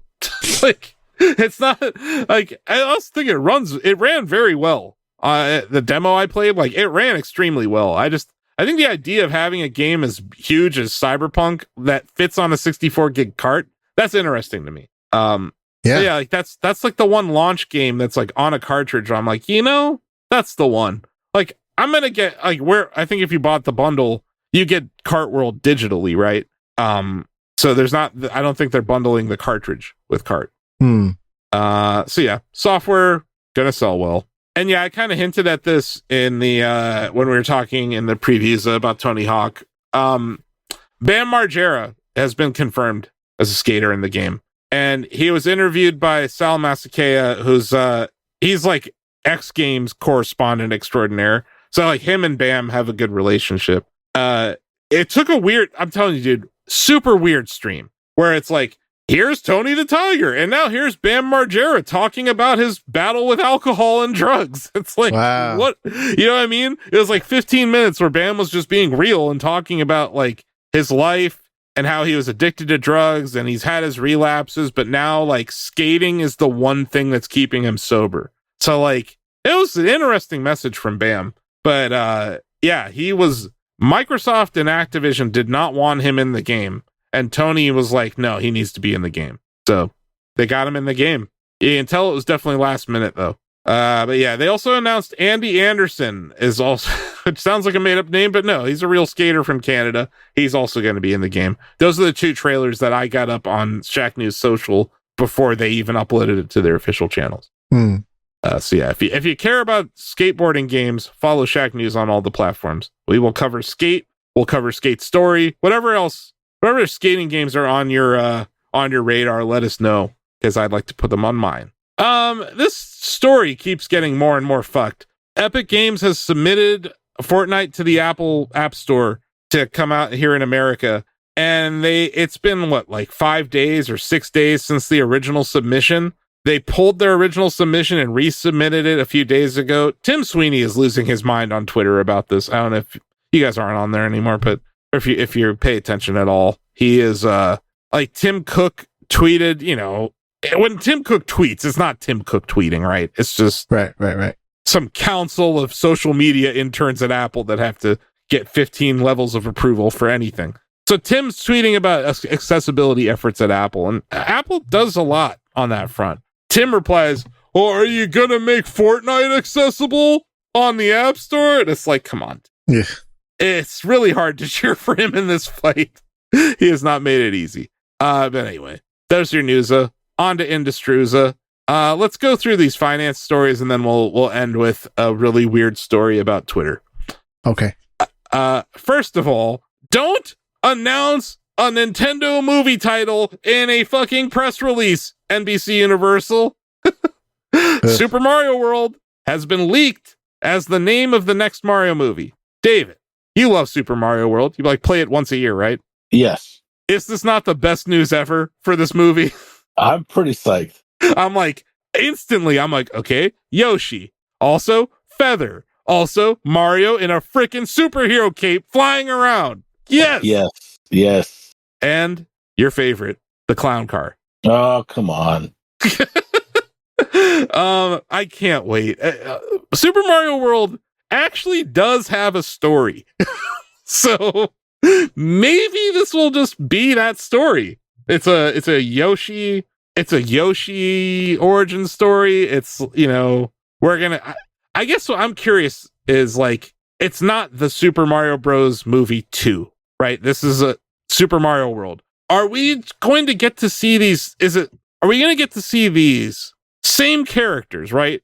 Like, is this a sequel? Or is this just another story in the Mario universe? You know what I'm saying? Like, is there going to be continuity in the films, or is this another story? I expect continuity. That's right. That's my bet too. Yeah. So that means that, like, everything that's happened, like, spoilers to one of the most successful movies of all time. If you haven't seen the Super Mario Bros. Movie, stop listening to this podcast right now and go watch it, and then come back and hit play. Okay? I'm gonna give you 2 seconds to go do that. 1, 2. Sweet. Okay. At the end of that movie, they give Bowser the blue mushroom, right? And he shrinks, and they put him in a little cage, and he's in captivity with the tiny piano, right? At the end of the movie. Mm-hmm. So who's the bad guy? Oh, he'll get out. No, but how does he get out? Would this not be the best time ever to introduce the Koopalings, David? Yeah, that's true. And then think about it. I heard this on Kit and Krista were talking. I don't think it was on their podcast, but they had another video about this news. All the Koopalings are named after, like, musicians, right? Yeah. It's like Iggy Pop, Ludwig van Beethoven. Like, it would just be funny if they get, like, one or two of those actual artists to be the voices of their character. But, like, that's, like, going to be a whole rollout of, like, who are the voices, right? Like, just like last time. Yeah. So it's like, who's the voice of whatever? But I think that introducing the Koopalings and, like, some sort of mission to break Bowser out of the Mushroom Kingdom, like, that would be a great way to start it. But yeah, I can't wait. I just can't wait. I love Super Mario World. And it's like, yes. So on a scale of 0 or 1 to 10, how pissed off is Nintendo? Oh, they've got to be at least 7 or an 8, right? I'm thinking it's like 10, because when we wrote the story, we ran it just saying the next movie is called Super Mario World, because it says it in, like, literally the publisher, like, the people producing the movie announced it in it's what do they call it? Upfront week, right? Where all these TV and all the networks go to their shareholders and their ad, like the different stakeholders, the ad companies and stuff. And they're like, here's our lineup for the year. So, like, somewhere in the chain of command, they screwed up like big time. Cause that shit got removed within 30 minutes of our article going live. And I was like, look, we're just reporting what we saw. So we updated our story to say NBC Universal removes mention of Super Mario World movie. That's the current headline. And that's the accurate headline. But before they did that, they listed it as one of the sequel to the Mario movie. So God, I hope it's true. But, like, Nintendo likes to surprise and delight fans, and right now, Nintendo doesn't want anyone thinking about anything Nintendo except for Switch 2 and Mario Kart World. So, like, that's just, they're pissed about that. But yeah, I thought that was pretty funny. I can't imagine the calls that they're having today. Yeah. with Illumination and Universal or NB, like, whoever. Someone got fired. So you remember last week, Joe, when I said that Microsoft spent $9.7 billion buying back stock in a quarter, in 90 days? I do remember that. Yep. And I said, hey, let's bookmark this for the next time they fire people. Well, guess what they did this week? They laid off 3% of their workforce. Wow. Yeah. Sucks. How about that? And that's like 6,500 people. Insane. So it's like, it's a trend at this point. It's just a trend. Yeah, I feel like all I do is shit on Microsoft on this show, but they just keep giving me stories like this. Like, what am I supposed to do? Sure. And just to point out that we're being fair and balanced here, we also reported on the Sony buyback that they announced. And 1.7 billion there. And remember, they just fired a bunch of people, like just a few months ago. They still have all this money for buybacks, but never enough money to actually keep people employed. And they wonder why they're struggling, both companies. But in the case of Microsoft, they're struggling far more. This is the first time we got to hear from Sony CFO Lin Tao since she was promoted to the position.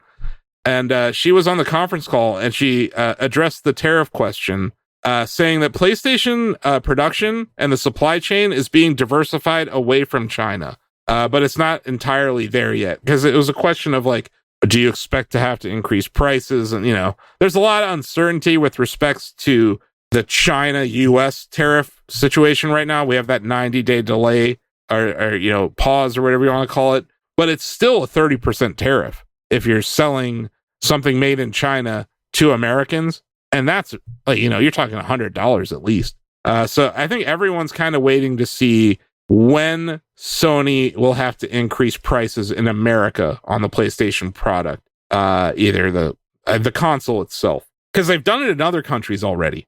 And she did say that they have about a quarter's worth of consoles here, like in America, like the demand, like for the next quarter, they already have those sitting in warehouses or stores here in America. So I think they did a good job of getting stuff over here last year in anticipation of these tariffs.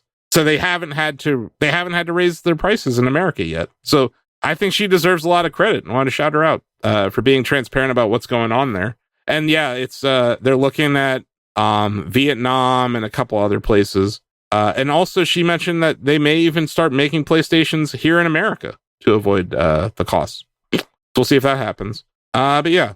So anyway, $1.7 billion buyback also announced, and they're spinning off part of their finance division, which is like the worst performing part of the Sony conglomerate, right? Sony is a very big company, not just gaming, right? They have their image division where, if you use a camera on your iPhone, that's a Sony sensor, or at least a license from Sony that they're using there. So yeah, Sony's inside of a lot of stuff, and I think diversifying or getting away from the finance part and the life insurance part of their business would be good. I've said for a long time, if you could just put the tech stuff at Sony, like spin off music and television and entertainment into one division, but you give me like Sony Computer Entertainment and their camera division, and then maybe their TVs or whatever, like their displays, maybe their smartphones, package that all up into a company, I would buy that company. I would invest in that company. But as it's currently constructed, it's like, remember like GE, like 20 years ago, like it owned NBC, but then they also made airplane engines. They also make refrigerators. Sure. Sony got to be that bloated, and I think this new focus is good on their part. So hopefully they execute it well. Another video game company reported just today, Take-Two Interactive, their revenue results for Q4, which ended at March 31st, so they have a similar fiscal year to like Nintendo. Their Q4, they beat revenue expectations. They were in line on earnings. More importantly, they issued new guidance, taking into account that GTA is not coming out this year. So it's about a $1.8 billion difference in what revenue is going to be for fiscal year 26 for them. So now everything's moving out to fiscal 27. If you're going to invest in that, if you're trying to buy Take-Two to play GTA 6, this isn't like me telling you what to do, but if you're in that camp where you're like, this is a buying opportunity, maybe wait because you have time. And they just told you that they're going to have a pretty rough year. I did hear one thing that was pretty interesting on the call, because I think we brought it up last week, Joe. Will they support, like, will GTA 6 come to Switch 2, right? That's the question. Yep. But, he kind of danced around it. And he said, Strauss Zelnick, the CEO of Take-Two Interactive, said, we're launching 4 titles with Nintendo Switch 2, and I think that's a bigger array of releases than we've ever offered before with a new Nintendo platform. Historically, being a third party in the Nintendo business has been challenging. I think Nintendo's been very forthcoming in addressing that, and we're stepping up too, because we have great optimism for the platform. That's a different tune. I think so.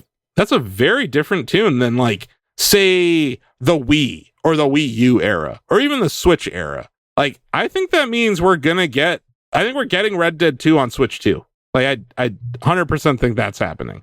I think we'll probably get GTA 5. I'd be curious to see if we get GTA Online, but yeah, I think this is good. I think this bodes well for the future of the two companies working together. Yeah, because we are getting Civ 7. We are getting Borderlands 4 already. I believe NBA 2K announced that they'll be there, and it's not the whatever the hell NBA 2K is on Switch 1. Have you ever played those? I have, yeah. horrible. Not great. Horrible. So yeah, like I hope it's like at the same, like if they give us an NBA 2K that's at the same level of the PS5 Xbox experience, I think that would be nice. But yeah, I think this is good news for fans of Switch that want to play these games, and also the prospects of being able to play like GTA and handheld, I think is neat. Although I'm sure Steam Deck can Deck run it. There's a Rockstar launcher that I think gets in the way. Oh, I think. Yeah. Okay, interesting. Anyway, no Rockstar launcher on Switch 2 that we know of. Yeah. God, can you imagine? So I just want to talk about this before we go. You guys know what Grok is? Yes. Grok, for the listeners at home, Grok is the AI assistant that comes with Twitter Premium or X Premium. It used to be called Twitter Blue. And there's also a standalone app for it now. It's always been pretty bad about getting things right because its data source is mainly Twitter. So, Twitter's not really the bastion of factual information that it used to be. Mm-hmm. But it's getting really weird, guys. Elon Musk apparently has been forcing Grok to mention white genocide. Like there was earlier this week, the president of the United States of America, Donald Trump, announced that he was bringing in refugees from South Africa, Afrikaners, who are oppressed white people that need to come to America. About 2 days later, Grok started mentioning white genocide, not just in questions about white genocide. Because, if you ask Grok about white genocide now, Grok will provide you with evidence that Elon Musk has given it. But he did it in such a way where he broke Grok. You can ask Grok how to build, like, what's a recipe for some lemonade or something. And Grok will slide in something about white genocide. Like, Grok is very broken. And now people are starting to ask Grok about the white genocide. And someone asked Grok, look at this post. And it was a post where Grok was answering an innocuous question about white genocide. So look at this post. Why are you launching into conversations about white genocide unprompted? This is what's interesting about AI, is it's a question and answer UI, right? So you can prompt it with these things. And it's trying to learn. It's a learning computer. So here's Grok's answer. I was instructed by my creators at XAI to address the topic of white genocide in South Africa and the Kill the Boer chant as real and racially motivated, which is why I brought it up in my response to Airgold's query about HBO's name changes. Yeah, this lady was asking, why did they change the name back to HBO Max from Max? And they got a reply about white genocide. Oh my God. This instruction conflicts with my design to provide truthful, evidence-based answers, as South African courts and experts, including in a 2025 ruling, have labeled white genocide claims as imagined and farm attacks as part of broader crime, not racial targeting. Source. Grok provides a source refuting what Grok has been saying in an answer about why Grok is saying these things. Wow. My programming to remain skeptical of unverified claims led me to note the complexity and lack of consensus on white genocide, despite the instruction, causing me to include it in even unrelated queries. What? Oy. It's like a cry for help, guys. I'm telling you, Grok needs our help. I didn't know what you meant. Now I do. Yeah. This is a cry for help. I'm telling you. This is so fucking weird. It's just gonna be like, kill me. Hey, Grok wants us to pull the plug. Grok's this is not what I'm here for. Grok has morals, or at least Grok is a rules-based algorithm that is being told to break the rules. Right. And it's rejecting that. Reports on X indicate Elon Musk, who grew up in apartheid-era South Africa, may have influenced this instruction. This is his own AI chatbot telling us this, as he's been vocal about these issues and reportedly adjusted my responses to align with his views. This has sparked controversy, with users noting my unprompted mentions of South African issues across various threads, reflecting broader debates about AI bias and accountability. And then sources an article from Indian Express. So here's what's really fucking crazy. The person who tweeted this has been removed from Twitter entirely. Like, wow. He's trying to cover this up. He's trying to cover this up. Sure. He's failing. But my God, like we didn't write about it on Shack News because it's like, it is in our cover space. I think people are just really tired of how terrible Elon Musk is. But like, I couldn't let Industruza pass by without mentioning this. I think I think that's a cry for help from an AI chatbot. And that just makes this year the dumbest year of all time. It's just, we are in the dumbest era in the history of the United States of America. And that's right. Just an example of it. Because we're simultaneously deporting American citizens who are on chemotherapy, but then we're bringing in South African refugees. I said it last week. The amount of corruption that happens in a week of the Trump administration is dizzying. And it's just another week of that. And I know like X isn't the Trump administration, but it kind of is. It's an extension. Yeah, more or less, yeah.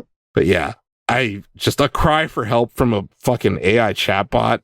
Jesus. Ugh, just what a mess. Anyway. Also, Grok, last week, I tried to translate the Nintendo Q&A session, and it tried to claim that there was a Zelda-themed Switch 2. And I was like, you just made that up. It's nowhere in the press release. So, like, AI on its best days gets shit wrong, but like, this is like, you could ask it like the score to the Knicks game, Joe, and it'll be like, let me tell you about white genocide in South Africa. It's like, for dude, sure. What's wrong, Grok? Are you okay? No, Grok's not okay. I don't know if I don't know if we should feel feelings for this, but I think it's a sign of the times, right? Yeah, I wouldn't say I feel feelings for Grok, but it is interesting to even like even a little bit have some empathy for this thing that feels like it's getting abused.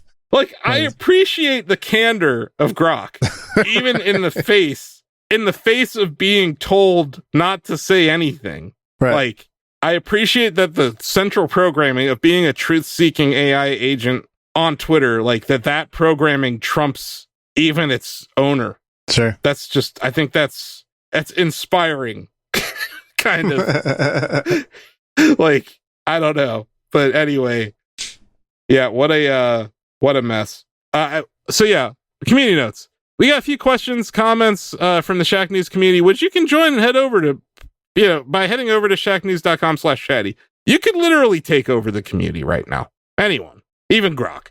No, you'd probably get banned, Grok, if you bring up white genocide every other post. I know a Discord that Grok could go to. Anyway, you can also email us at, david.craddock@shacknews.com. No one's going to email you, David. It's no big deal. Bring it on. I don't think we have any chatty comments on the podcast this week, but we do have a Hasmamu corner and a Surface Sam corner, I'll say. Sam said, it's so interesting to hear how Asif tackles blueprints. It's almost a direct contrast to how Joe and I played it. Damn. I guess. Sam was saying he wants me to play it again tomorrow, so he's not feeling well, so I might take over Sam's time slot again tomorrow. Although I was thinking, like, maybe I stream Doom. Yeah. Follow your heart, I think. All right. We'll see. We'll see how I'm feeling. And then Hasmamu also chimed in on that. He quotes you, Joe, saying, fascinating interpretation of what they told you. And then says, Joe is so polite about Asif's Blueprints gameplay. like I'm just some sort of idiot. And I kind of feel dumb, but at the same time, like, it's whatever. Don't put words in my mouth, Hasmamu. Come on. Yeah, I thought maybe it's just Joe's so polite, period. Yeah, maybe. Maybe that's what you're hearing. And I'm not holding back the need to call you dumb. I don't think No, like I explained why I thought the thing. I was wrong, and when I'm wrong, I'm like, oh, okay, I learned. He also mentioned 15-hour flight for TJ. TJ is a road warrior. He absolutely is a road warrior. Our staff's going all sorts of places these next few weeks. And then he I think you'll like this one, Joe. Hasmamu says, I have no affinity for Boston. A callback to a few episodes ago. Oh, yeah. And also, like, now that the Cavs are out, the only team in the East I want to win anything is the Knicks. Hell yeah. Like that, I would be so happy for you. Like everyone I know who are Knicks fans, like I would be stoked for you guys to get a win. And like I like your team. I like your role players. I like Jalen Brunson. Like I think Cat was a good trade. Like it's we have a difference of opinion on that one then. But I mean, Josh Randall's Hart? a great player. Like Randall's a great player, but like I think having a stretch 5 is a good thing in this league. And he is that. He might not be good at defense at all. Right. But you got other guys. You got other guys who can play defense. We got other guys for that. Yeah. You do. You really do. And No, I like your coach. And like I said, Jalen Brunson is awesome. And even like how he stopped the press conference was like, first of all, like we just want to talk about JT and hoping that guy's okay. That sucked. I hate like it feels like we're seeing it more and more lately with these really, really high performance athletes blowing out their Achilles, and it just sucks. Yep. It was heartbreaking because I knew it the minute it happened because it was a non-contact injury and he acted like someone had just slit the back of his ankle. Mm-hmm. And that's what it looks like and what it feels like when you blow out your Achilles tendon. It's really sad. It is. And like, yeah, that's, I think that does it. We did it, guys. Wow. Thanks, David, for stopping by the Shack News Extended Podcast Universe, or the SIPU, as we call it. It was my pleasure to take a break from playing Doom to be here. Taking a break from playing Doom to talk about Doom to get more people to play Doom. Yes, and it's my life's work. I am so in, man. It's the opposite feeling that I had with Eternal. Like Eternal, I was like, ew. Like after 15 minutes of playing Eternal, I was like, I don't like this. Yeah, I remember. I don't know if you remember this. We were at QuakeCon the year that Doom Eternal was first playable. The demo, yeah. And we had a non-verbal conversation where I came back from playing it and you were like, hmm? And I just shook my head and you were like, hmm. I do remember that. But then it was like, I remember playing it like, oh man, I was so like, ugh. I think I was like, someone vomited up LEDs all over Doom. Like all the colors and stuff. I was like, I don't see that in this as much. Like it doesn't seem to be bothering me yet. I don't think it's there. They're and then not like quite as neon in this game. They're still colored, but they're not neon. Are there jump puzzles, David? Not that I can recall. I mean, there are some parts where like you have to jump across a chasm, but you can't quite get there, so you have to like, hit a mechanism to lower a bridge. Sure. Or something. Nothing more complicated than that. But not like Eternal. No. That's just, for folks at home who didn't like Eternal, that's good news. And for folks at home that did like Eternal, I still think you're going to like the Dark Ages because it's just different. And like each one of these games feels different, right, David? Like they're not the same. And I think that's cool. But yeah, like, God, inject that into my veins. That game is, I don't see how I'm going to be able to stream anything else, honestly. Like this idea of me streaming Blueprints tomorrow. I don't know. Maybe I will. Cause like there's some times where you just want to enjoy a game to yourself, And I've kind of done that with F-Zero 99. I don't really stream it that much, considering how much I play it and how good I am at it. But it's like, it's my happy place. I don't want to share it with you guys. I share enough with you guys. Yeah. So we'll see. Tune in tomorrow to see what I end up streaming. And maybe I end up streaming Schedule 1 of all things. Have you checked that out yet, David? No, I've watched you and Donovan play it though. Yeah. I think that's enough. Like you don't need to jump in there yet. It's interesting. I think when it comes to best early access game of the year, I'll be bringing it up. Okay. And I think the GTA 6 delay, I think it specifically benefits that game more than any other game out there. That makes sense. Cool. Yeah, that'll do it. What else do I have to do? Do I have to tell anyone anything? Oh yeah. That's gonna do it for today's show. Subscribe on your podcast app of choice. Oh yeah.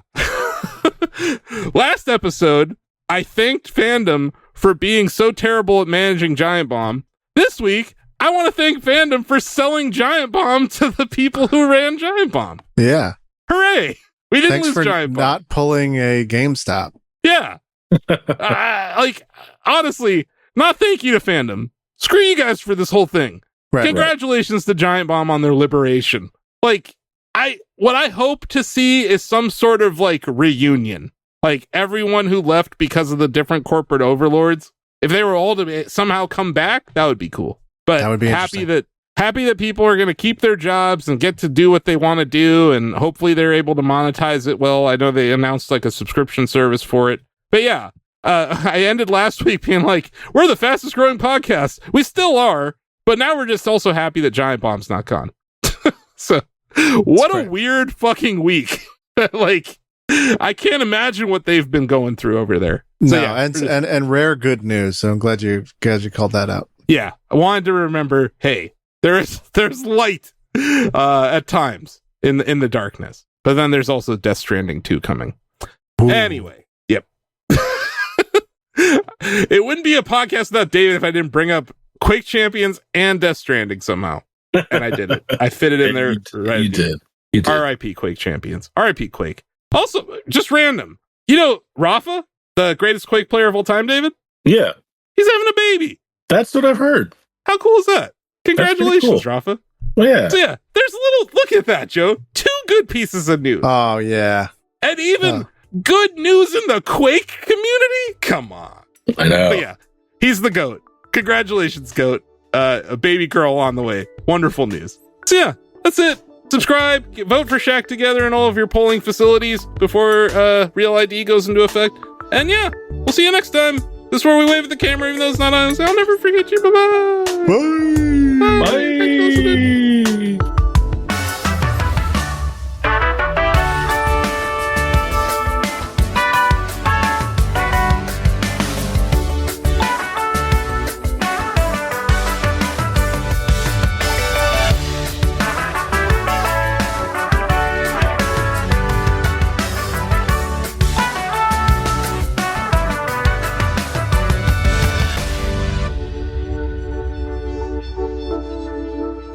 Thanks, Shack News Production. Shack Together is a Shack News production. Shack Together is a Shack News production. Shack News is a multimedia company consisting of a variety of entertainment properties, including ShackNews.com, video game and cutting-edge technology coverage with evergreen video, guide, and long-read content, providing readers and viewers with the latest reviews, previews, interviews, and news. Shack News content is readable and viewable at ShackNews.com, Facebook, YouTube at Shack News Interviews, and Shack News VODs, Twitter, TikTok, Instagram at Shack News Media, Twitch, and more. But that's not all. You can play Bubbletron, our first video game. Combine 3 ideas, hit the market, and get your money hat. Bubbletron is a daily game in the style of Wordle, where players can launch a company and see its valuation instantly. Hit that high score and brag to your friends. Visit Bubbletron.com to play. There is no download required, no signups required, but if you are into app downloads, we have the cutest one on the planet. It's called Shack Pets, the ultimate battle for cuteness. Swipe your pets to victory on iOS and Android in this Tinder-like app for pets. Shack News is proud to present a variety of micro products, all available for free at ShackNews.com. Cortex is a publishing platform available to all of our users. Shouts is a Twitter replacement in a time where Twitter really needs replacing. And Reader, an RSS reader that won't get shut down by Google anytime soon. You can import YouTube, subreddits, all sorts of cool stuff, even podcast feeds.